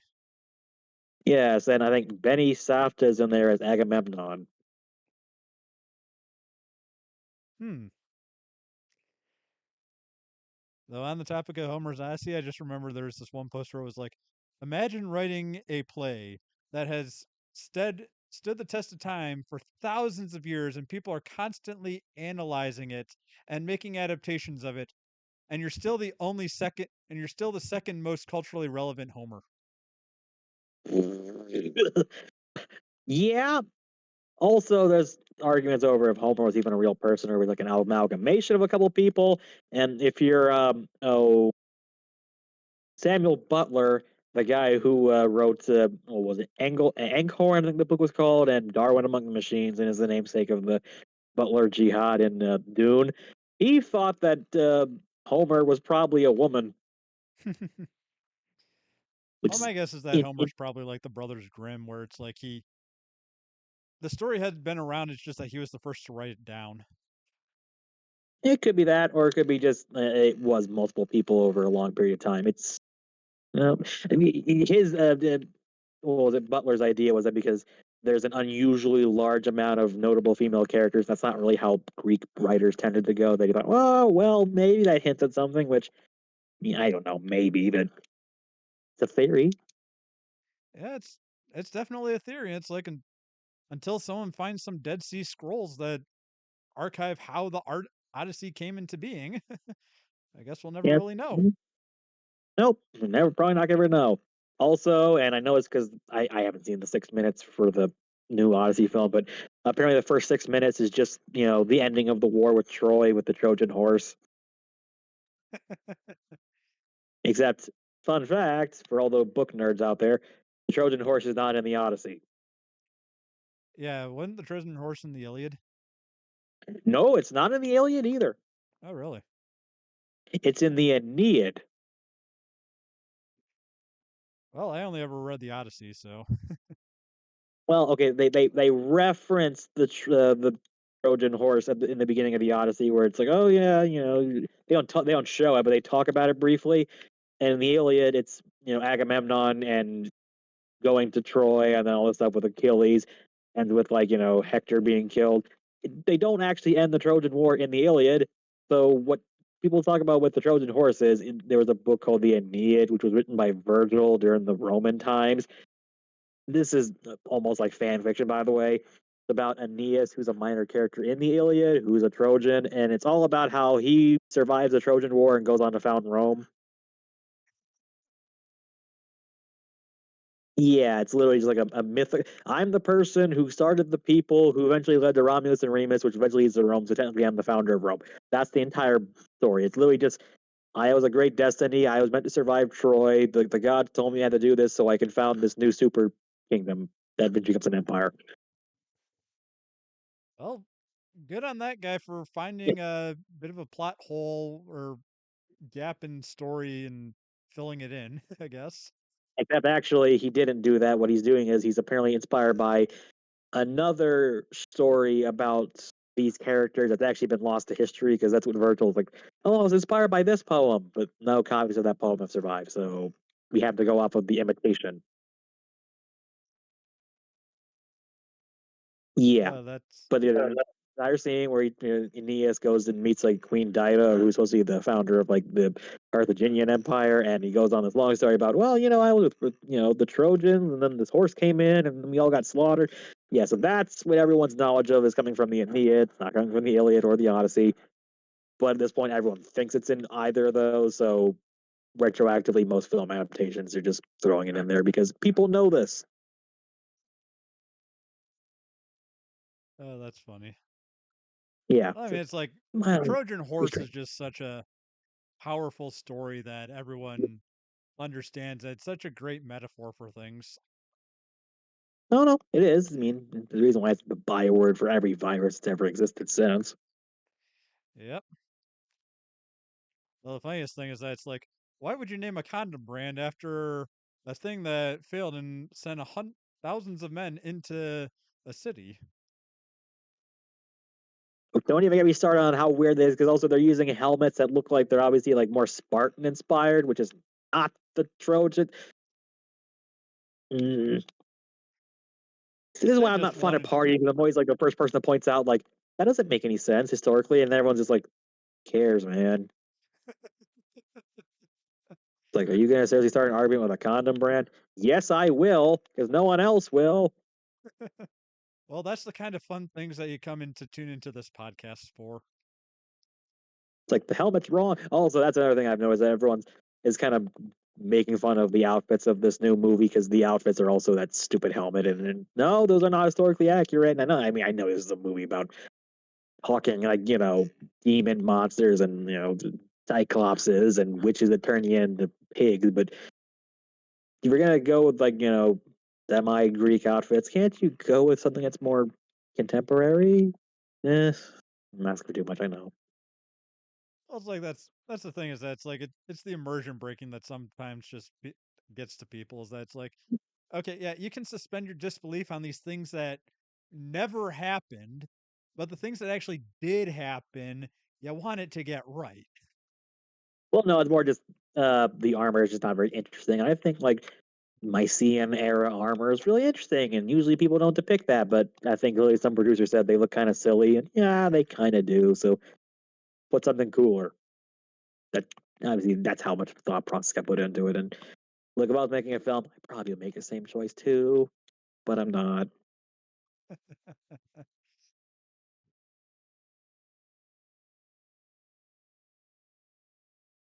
Well, what It's is like your on the thoughts same on note. Hercules Yep, then? Both the TV show and the Disney movie, the Disney TV show and the Disney movie in terms of I his think the most its accurate historical scene, the most accuracy. accurate scene in Hercules the movie is the actual Hero to Zero song. I'm not even saying that sarcastically. I mean like the way that they're talking about Hercules is actually kind of sort of how people actually thought of Hercules back in the day. Yeah. I was like, They yeah, did treat him like a glad like a mixture of like a superhero and a sports star. That is actually correct. yep. Which brings to mind the famous like thing that was cut from the movie Gladiator, which was there's supposed to be a scene where Maximus is like shilling for like some company of like, yeah, you're gonna be our sponsor for this product, like bread or something, and you're gonna say how awesome our bread is before you go into the arena. And they cut that because they thought that that's way too stupid. No, that's actually historically how this works. Yeah, well, everyone had to get their bread somehow, right? Like, no, there genuinely were advertisements and brand sponsorships in the arena. This was absolutely a thing. It's like how NASCAR will sponsor a car. Some company will sponsor a car in NASCAR. I just remember when I did a project on the zodiac signs and constellations back in high school when I took astronomy class, and it's like, okay, now also talk about the different myths that went along with these constellations. And the thing that was just so hard for me is that it's like we're going primarily we went off the Greek myths and stuff. What was so hard about it is that it's like it's Heracles, not Hercules. Yes, most people just say Hercules and they anglicize it. I think Assassin's Creed Odyssey is one of the few major examples that actually says Heracles with like an Hekreles. Well, the main thing is that it's like Heracles is the Greek version, but Hercules is the Roman version. Yeah, it's like how it's Odysseus to the Greeks, but it's Ulysses to the Romans. Yeah. Oh, it's just so weird because it's like, okay, in Disney, everyone uses the Greek names except for Hercules. They use the Roman name there. But it's like they probably just didn't want to get confused with the planets because it'd be a little weird to just have, all right, I am Jupiter, and then kids going, you're not Jupiter, you're not the sixth planet from the star, from the sun. That is possible. Well, that was just the funny thing is that it's like in the TV show when the Romans were like, "We need some gods," and then the Greek gods come and it's like, okay, Icarus names everyone, and then Hades is like, Pluto. Who would name someone Pluto? I wouldn't even name my dog Pluto. Ah,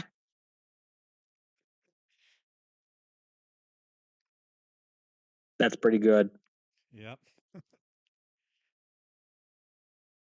Yeah, that's funny. Like they did do their research in a lot of different ways. It's just they just didn't make a Zeus as a Zeus.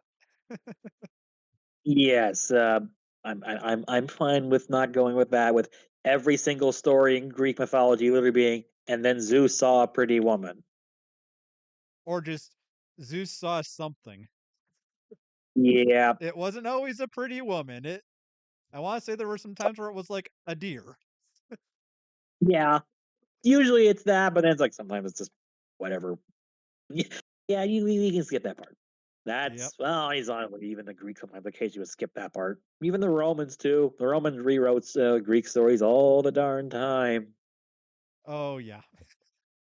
Like that was another thing I had to go in my mythology class was like comparing the way Ovid wrote about Orpheus compared to like the original Greek version, and yeah, these are very different renditions. Yep.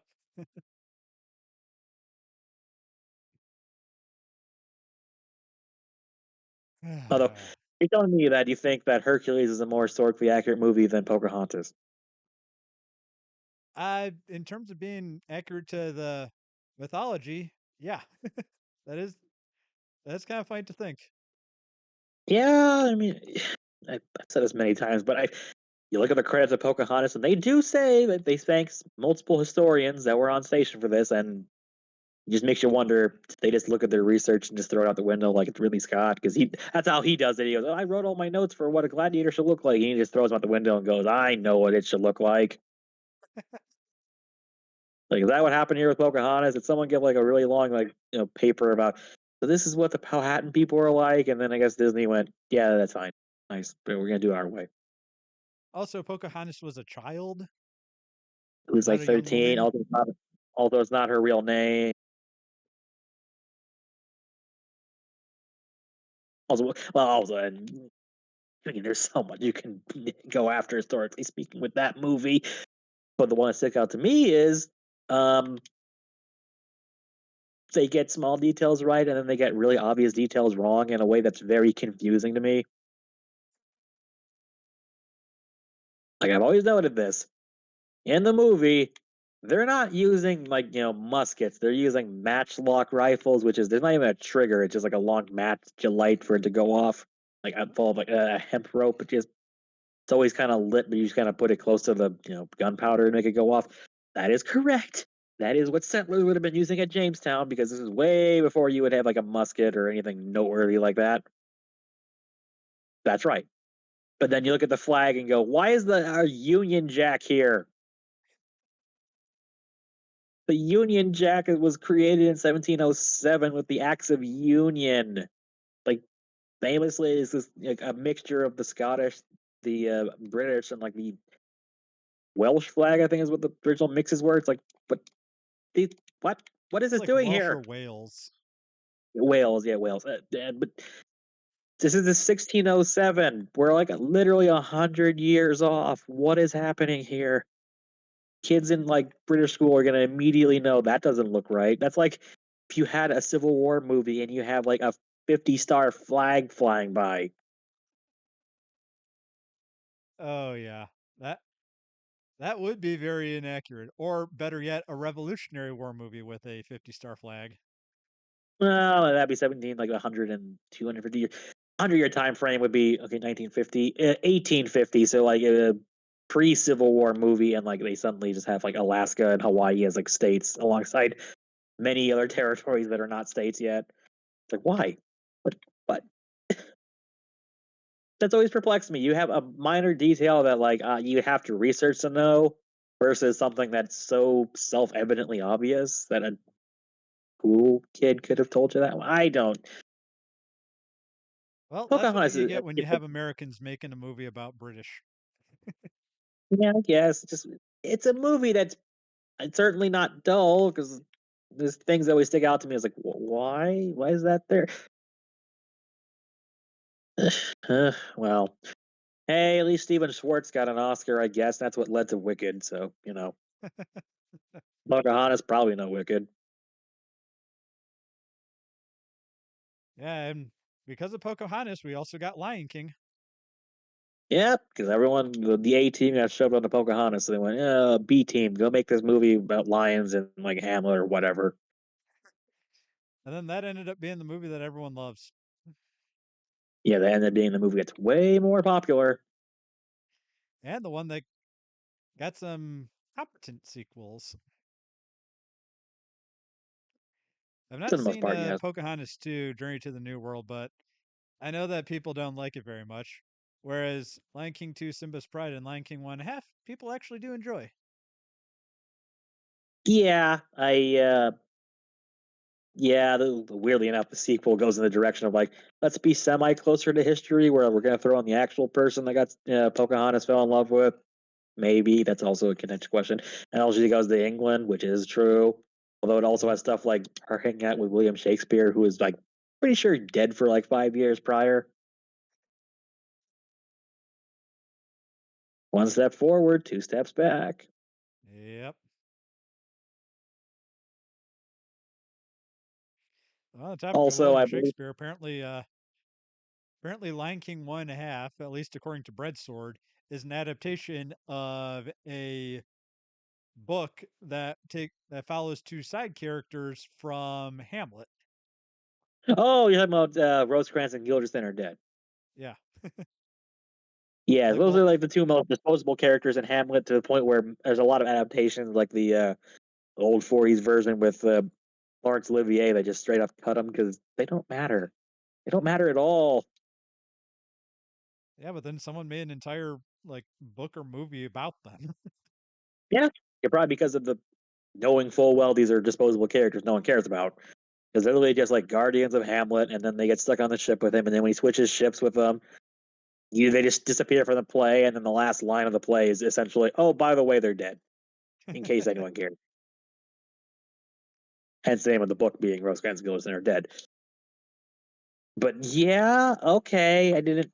I'm aware of the book, but I've never actually read it personally, so that's an interesting choice. So it's not so much an adaptation of a Shakespeare play like equals Romeo and Juliet, but it's a book that's in that sort of vein, inspired by featuring two characters that were in Hamlet. Okay. And that's kind of basically what Lion King 1.5 is because it tells the story of Timon and Pumbaa and how they met until they come across Simba. Yes.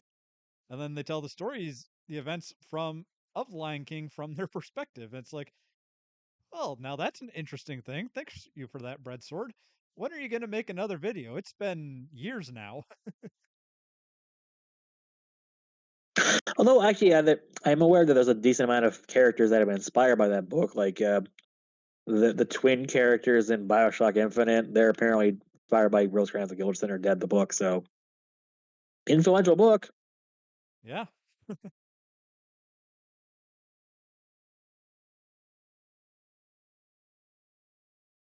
And then the weird thing is that Romeo and Juliet told from Lion King's perspective, with Scar's son falling in love with Simba's daughter.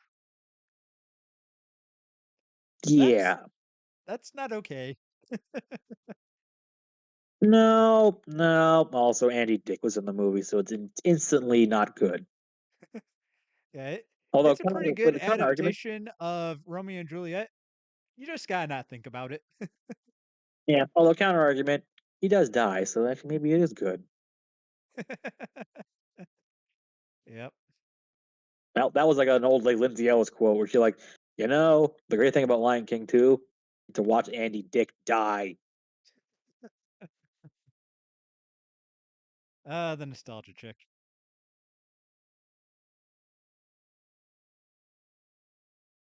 It is really funny when, like, Rebel Taxi said, it's hard. I always forget that Lindsay Ellis was on that guy with the glasses.com because her content is just so different and such higher quality. I'm like, wait a minute. You forget that someone who was the nostalgic critic, but a girl, doing the exact same thing basically as him, whose character was based off of him and whose name was almost the exact same thing, only it's that she says she's a chick as opposed to a critic. You forget that she was affiliated with that guy with the glasses. Well, more than that they're aware of her content after it, which was wildly different and more intellectual. Yeah, I get that, but it's just kind of like, come on, don't say that you like Joji without saying you like Filthy Frank. I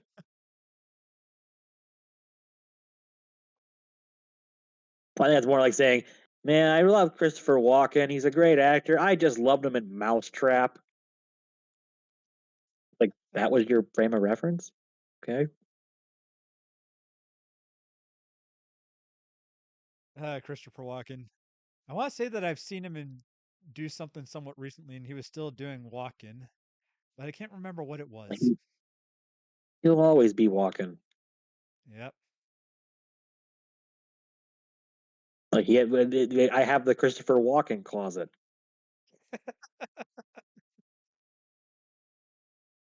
Oh, that's funny. Yeah, that was a image on Reddit where someone's like, this is my walk-in closet," and I just photoshopped like Christopher Walken on front of it, so it's my walk-in closet.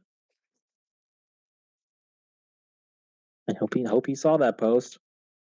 Hopefully he did.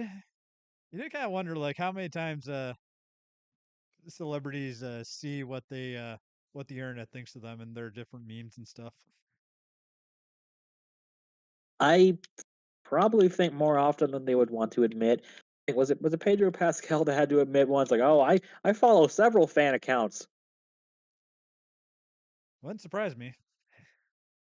I think it was when he was on the Hot Ones where it's like, "Do you follow fan accounts?" Yes, I do. Multiple ones. They're all very nice people.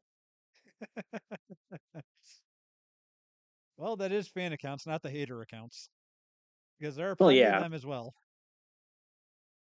Yeah, every single celebrity has a fan page, a enemy page, and a circle jerk page, and probably something else. Yeah, Yep. it's just how it is.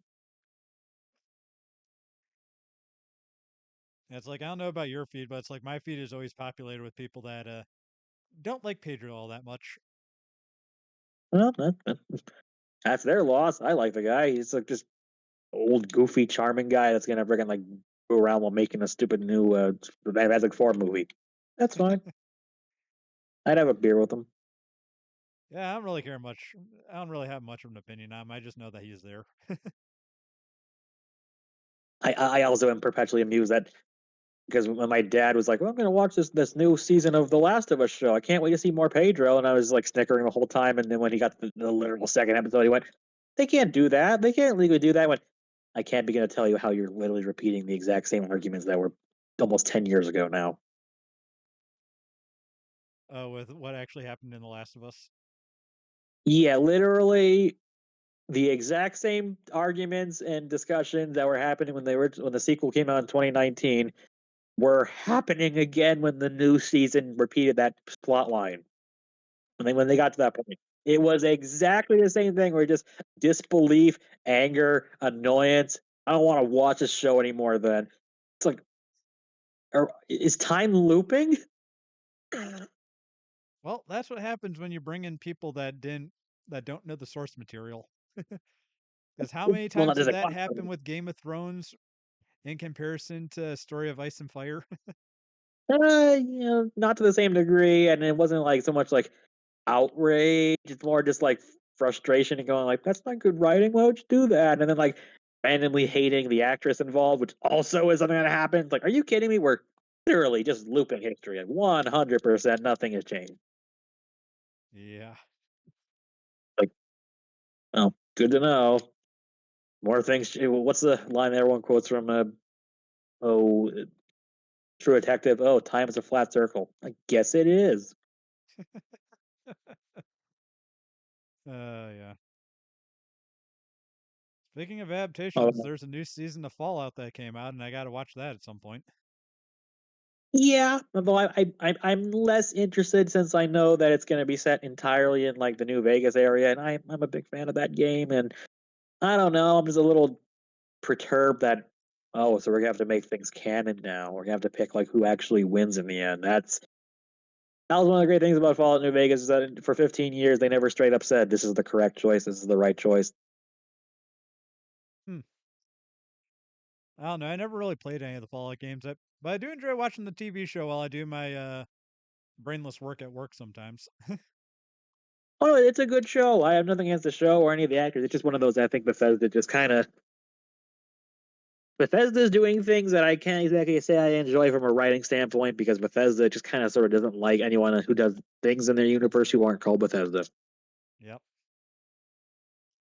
Good old Todd Howard is doing the "I'm not mad" thing. Also, I'm not mad that people love Fallout New Vegas more than Fallout 3 or 4. I'm not mad.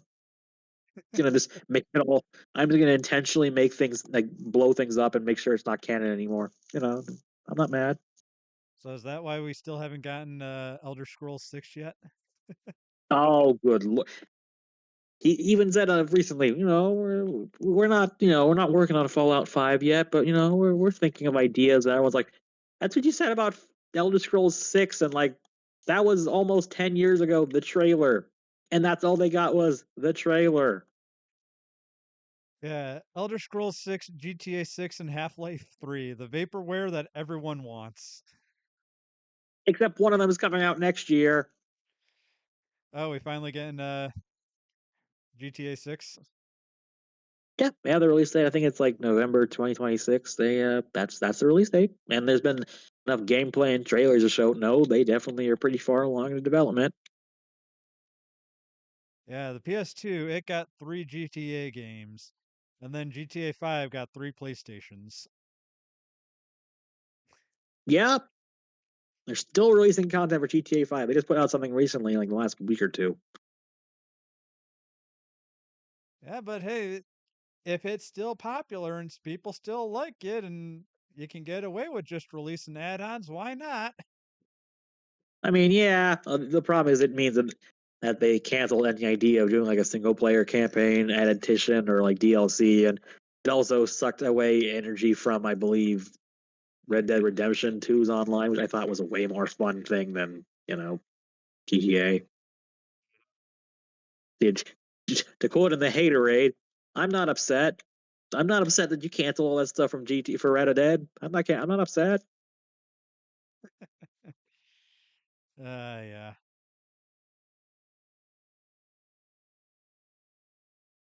It is funny that's like at one point GTA was hated by people who don't play video games.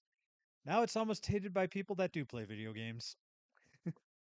I never much. To be fair, I don't really love GTA 5 a whole lot. I think GTA 4 is probably the better game because it had more solid writing. GTA 5 is a little too self indulgent.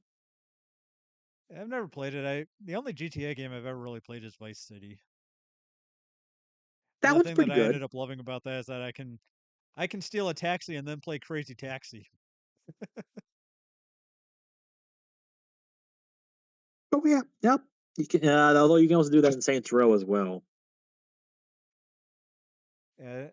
Saints Row is another game that I know I got it like for free through Amazon Prime Gaming, I think. So it's like I don't really have much of an excuse to not play it, but it's Oh, you just mean like one that the I've never remake bothered or like the downloading series and as a whole? installing. You mean like the remake or the series as a whole? I don't know. It's like how Amazon Prime Gaming, they'll give you like a bunch of free games every month. Probably the remake, because it's just called Saints Row. Because we're doing that trend again, where every reboot has to be called just the thing.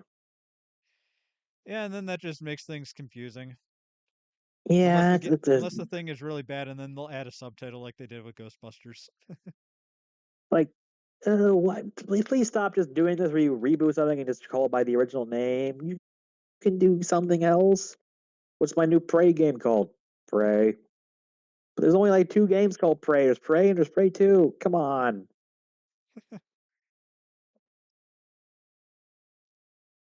Well, it could be like Nintendo, where they're just ashamed that the past exists and they want to forget the past, unless they can make some money off of the past. Oh, good lord. There was an old like Yahtzee Croshaw bit about there's new Super Mario Brothers, there's new Super Mario Brothers 3D, and there's like new Super Mario Brothers 3D, but it's like it's on the Wii U. It's like it's impossible to actually tell when these games are made just by looking at the title context. Well, it's New Super Mario Brothers, New Super Mario Brothers 2, New Super Mario Brothers Wii, and New Super Mario Bros. U. And then there's also New Super Luigi U. Yeah, but there was also like 3D Super Mario something. It's Oh, a you're thinking mess. about Super Mario 3D Land, and then there's Super Mario 3D World. Because Super That's what I'm Mario thinking 3D about. Land is available on the 3DS, but 3D Super Mario 3D World is available on the Wii U. But they are not That's what fully I'm thinking of. compatible. But you can get Captain Code's Treasure Tracker on the Wii U, but it's also available on the 3DS. Yep, that's what I'm thinking about. Where it's like this is a nightmare for anyone who wants to catalog something. Oh, it got really bad with new 3DS. Like Bullrock Uh, made a great video on that where he's like, "Oh, so you want a new old 3DS?" Or but oh, you want a new 3DS. But we don't have a new 3DSs, but we have a new used 3DS. We have a used new 3DS. And he's just like, "Ah, Nintendo, why didn't you just call it 3DS 2?"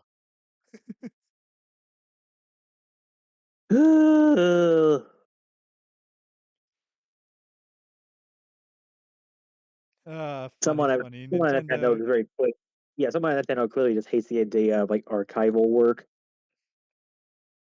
Yeah, well, the thing is that if they make it hard to archive, then you don't have to worry about ROM sites stealing your ROMs that you end up actually needing in order to re-release the game on the virtual channel, on the shop channel. I really wish I could remember what the game was, but there was some game where Nintendo wanted to release it on the Wii eShop, but like the company lost their masters, so they had to go onto a ROM site in order to get the game.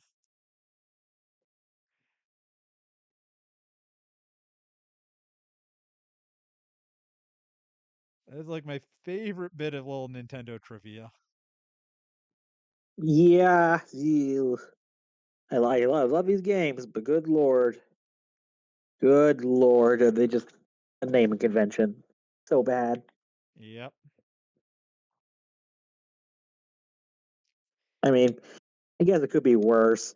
Um, I did some research recently on like the pirate John Rackham, who's associated with Anvani, and like the name, spelling, consistency for that surname, it will literally make your jaw fall off because it's okay. There's Rackham with an H. There's without the H. There's a U. There's the really weird spelling like Raccoon or Rexham or Wreckingham, and then there's just absolute nonsense like Rochdale, Rockingdale, Rockham, Sockham, Blockham. Like these are literally like 30 different spellings of this one name that they're actually accepted spellings of just one person's name. Like what did one person do to deserve this? They traveled around a lot, and because of the spelling conventions of the language in which it was written down in. Oh yeah, like spelling conventions were like not consistent in the 18th century. I understand that, but usually there aren't 30 different consistent spellings. It's usually like four or five. I don't know. This one it just boggles my mind. It boggles my mind that you could have this many different names and they all sound so different at a point that you have to actually literally have some text go, this is the same person. Otherwise, you'll never know. Well, how much reach did this pirate have? Because if it was going all over the country, all over Europe and whatnot, Well, no, it's not so much the pirate, more just the accepted spelling of the surname that this pirate has. The actual pirate did almost nothing of note. well, then that doesn't It's make just a trying whole lot of to, sense how there's so many different names. Because it's like, okay, if this pirate went to Poland and France and Italy and Spain and all the different areas of the United Kingdom when they were all just different kingdoms and all that, where it's like, okay, everyone has different ways in which they spell it. well, no, I mean, like, it's a Rackham is an actual surname. It comes from a hamlet in southern England called Rackham. There are people with this name. You can find them mostly in like Sussex and Norfolk and like those sort of counties. It's just the name spelling is so inconsistent. There's like 30 different spellings of this surname, even though it's not that common a surname. That's why it's infuriating. Okay, there's the baptism record of someone under that name, and then the marriage record, which also mentioned this person is born at this age, so it's the same person, but the name is now spelled so much differently. Is that this was just pioneer just to annoy someone trying to do like ancestral work? Yeah, it is just crazy how many things where it's like when you get into the archiving and the documentation and whatnot, where things are like you swear the laziness that some things happen was done just to mess with you. Oh yeah, it's like it's very clearly just laziness versus just lack of consistency in spelling. So not doing this intentionally. It's just it happened, and now it's my problem. Yeah, and it's like I know like the big thing happened with like when Nintendo and Microsoft shut down their online stores for their last generation consoles where people are like, "Oh, maybe digital isn't so great because now these games are getting lost to time." Imagine that. Yeah, it's maybe putting everything on digital servers that are at the whim of the company. It's not that great of an idea. And it's like Oh everyone's no, just it's kind of not. starting to realize that after I mean, archivists and stuff like us have been talking about it for years.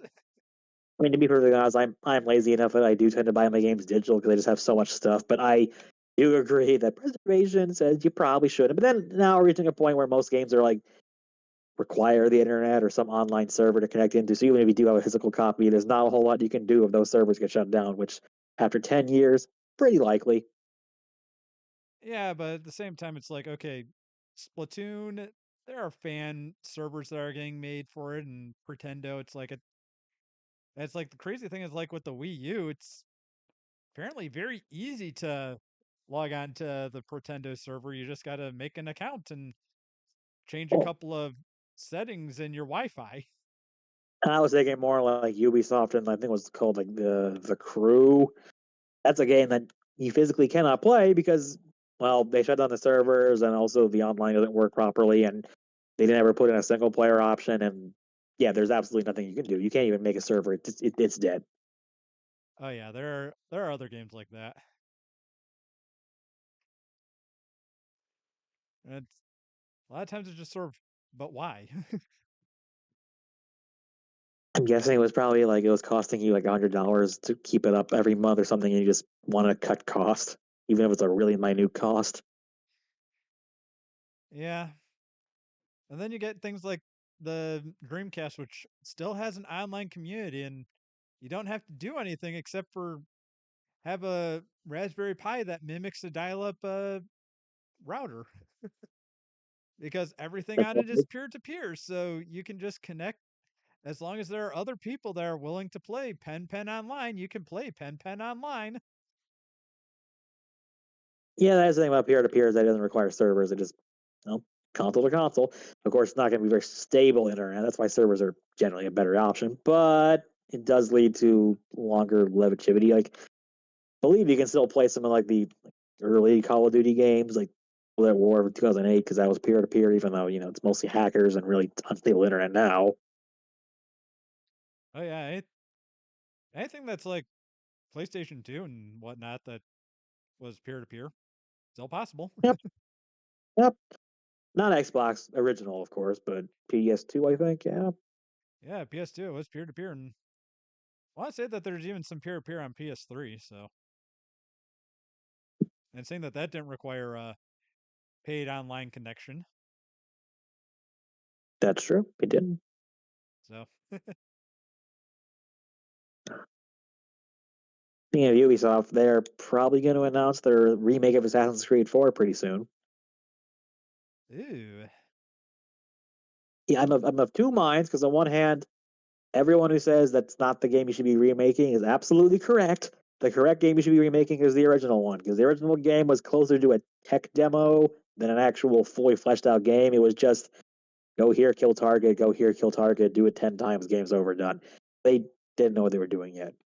they And, could also remake there's whatever that game was where he had no face textures and it was super buggy mess. that was Ubisoft, that was Unity, and that was patched out long ago, and it's playable. It's just not a great game because of other issues besides the glitches. But um, no, the first one deserves it the most because there were some incredibly weird choices. Like you're having your character who's like an assassin from the Levant area, like Syria, and like the 10th, 11th century, no, 12th century because it'd be 1191. But he sounds like a guy who plays like football for a living. He doesn't remotely sound like someone from the Middle East. They actually changed the voice actor for Assassin's Creed uh, Revelations, and that guy sounded great. But of course, if you're playing the original one, you don't get that voice, so that would be nice to change and also add more content, more stuff, more detail. There's a lot of stuff you could change. Yes, I agree. But also at the same time, look, I'm a pirate historian. You think I'm going to say no to a remake of 4? No, of course I won't. One of those, I'm fully aware why this is probably not the best thing to do, but I don't care. It's my thing. Yep. I selfishly want the new one, or I selfishly want the thing that I like. Yeah, pretty much. I very selfishly just want more of the thing that I enjoy, and then they've already leaked some details. Like it's the new remake's going to be closer in combat wise to like the newer games, so it's like RPG instead of like action adventure, which some people prefer that, some people don't. I'll be the judge if that works better or not. They also are cutting out the modern day storyline, which on one hand, that's kind of sad because the modern day storyline is frankly fascinating. Like you've played Assassin's Creed 4, right? No, I've only touched like I think the first one. Okay, well, what makes the modern day storyline in AC4 interesting is how it's probably the most meta thing ever created by a AAA studio. It's about as self aware as like an indie studio making fun of itself. Like the point of the modern storyline is you are a developer at a dead end studio that makes video games in Canada, and your boss is an asshole and he's making you work overtime. And also, everyone who's involved who cares about history being shouted down for saying, "Why don't we do this? This is more historically accurate." And their boss says, "But that doesn't make any money." Oh, that is Also, super the meta. the head of the company is like an evil mastermind who controls like the Illuminati people who rule the world. They're evil people, and also there's a text that you can find in the game that are like, oh, this is a letter from a guy named Darby McRidge. Well, Darby McRidge is the creative writer of this game. Well, So how about the that for a game is, self-insert? yeah, so literally the developers self-entered themselves as like side characters in the modern storyline complaining about like, wait, this isn't historically accurate. This character is like 15, but you made her look like 20. Isn't that kind of creepy? Or like, you added this new building to this area, even though it wouldn't be there for 200 years. Or like, the ultimate one is this guy says a letter, why does all these games have to be about violence? Why can't we just hang out with like Einstein or like Thomas Edison for like a couple hours? And the response is, that doesn't make money.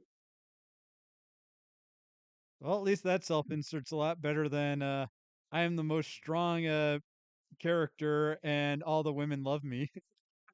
Yeah, it's self aware, so sarcastic. Like they never call the company Ubisoft, but it's like I mean, the company that made this was Ubisoft Montreal, which is in Canada. And if you look in the distance, you can see the Montreal skyline. It's like the most blatant, sarcastic thing. Well, And I mean, it they also could continues name some. the studio IB Hard. Also your bosses all talk with a French Canadian accent,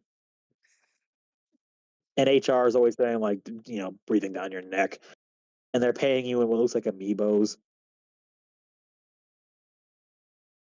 Amiibo. Also, everyone keeps making like, "Arg, I'm a pirate," and everyone's just like, "No, that's not how pirates talk," but whatever. Yeah, it's good. This is the modern day storyline, plus some stuff from AC3 that's like, some holdover stuff here and a few characters here and there, but it's mostly just like an unrelenting mockery of the company. Um, I think that's fascinating. I don't know. It's fun though, because the problem is it's always pulling you out of like the actual pirate stuff where you're having fun, and then you're stuck in the main game to have to do a few hacking mini games as you listen to someone prattle on about how much they hate their corporate life. It totally clashes a bit, and it's just minor hacking walking around. It's not really fun, but I like it just because of again, it's could not be a more blatant. Everyone involved in this game and what they think of their bosses, and I respect that. I think that's cool. Also, it requires prior knowledge of previous games. So if you're doing a remake, you're probably not going to be a person who's ever played any of the previous games. So cut that. I get it. Probably a smart move, although just a little sad because maybe it's a case of the studio found out and just doesn't find it funny anymore. Well, now that you're talking about hacking, I'm just thinking about, okay, do you have to go around with your cell phone to press one X to hack, and then you gotta go into the game files in order to turn on all the shadings and the lighting effects? Actually, funnily you mentioned that because apparently the terrible boss who I'm talking about is actually one of the targets you actually attack in Watch Dogs. The game's literally there's this guy who's like a terrible boss at a game company. He's working his employees to death. We gotta take him out. Man. Yeah, From what I've played with but Watch that Dogs, it's a pretty fun game. It's just, yeah, I kind of see where people are talking about with the whole E3 trailer versus what we got, but I am one of those guys that say I play games, I don't play graphics. that's a decent enough game. I think Watch Dogs 2 is a better game just because the first game takes it way too seriously. Because the main character may as well be Batman with the I do crime because I like crime and also money and this is insufferable. I want to listen to someone who's more fun. Yep. Yep. But with the remake of AC4, so yeah, that's all cut. They're also adding in some cut content, which now that's actually this could technically be considered lost media being put back into the game. Hey, that's always good. Yeah, because there was an interview with the that Darby McGriff guy way back in the day. I think the YouTube video wasn't even around anymore. It's like 2013, 2014, where he said they wanted to do a level based around the capture of Anne Bonny, Mary Read, John Rackham, which in the game just like happens off screen and like time jumps. But they said that they didn't have enough time, and the studio's yelling at them to release the product for like Christmas, so we didn't get to do it in time, so we had to cut it, and we had it all planned out and probably even recorded, but nope, it's not in the game. Yep. Well, I'm sure it's gonna be put in the game now. Hey, now that they got the time at least, right? Now they got the time. Also, and it's something I don't know they're gonna do, but I would like if they do. They cut entire character storylines and put them in a mobile game that doesn't even exist anymore. Well, you Yeah, have phones, right? Yes, you all have phones. there was a game mobile app called like Assassin's Creed Pirates that I think was like from 2015, I want to say, like or 2014 probably. Um, yeah, it's like a side story involving other historical pirates who are maybe mentioned once or twice in the main game, but they don't actually show up.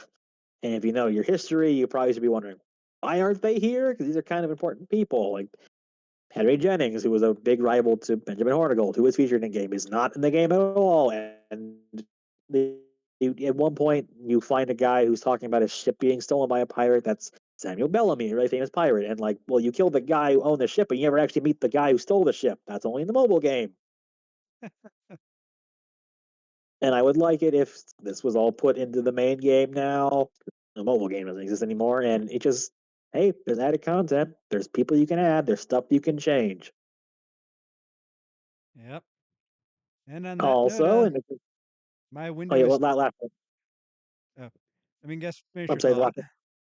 last my note is, and this is a complete biased thought on my part. It'd be nice if I was actually mentioned in the game indirectly, because there's the old codex thing they mentions, like the historical accuracy of some of these people, and well, their game doesn't actually say when Aunt Bonnie died. It says like, oh, we thought she disappeared and was saved by her dad, but the game shows actually she just escaped. So what happened to her? We don't know.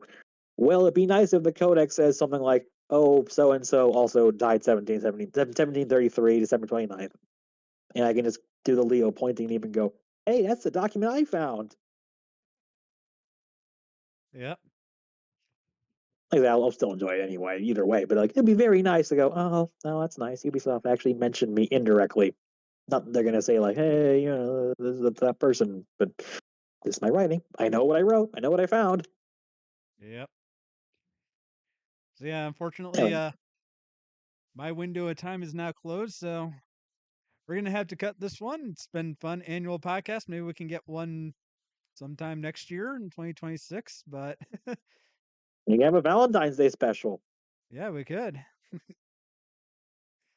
All right. Well, this has been Pokematic signing off, and bye bye.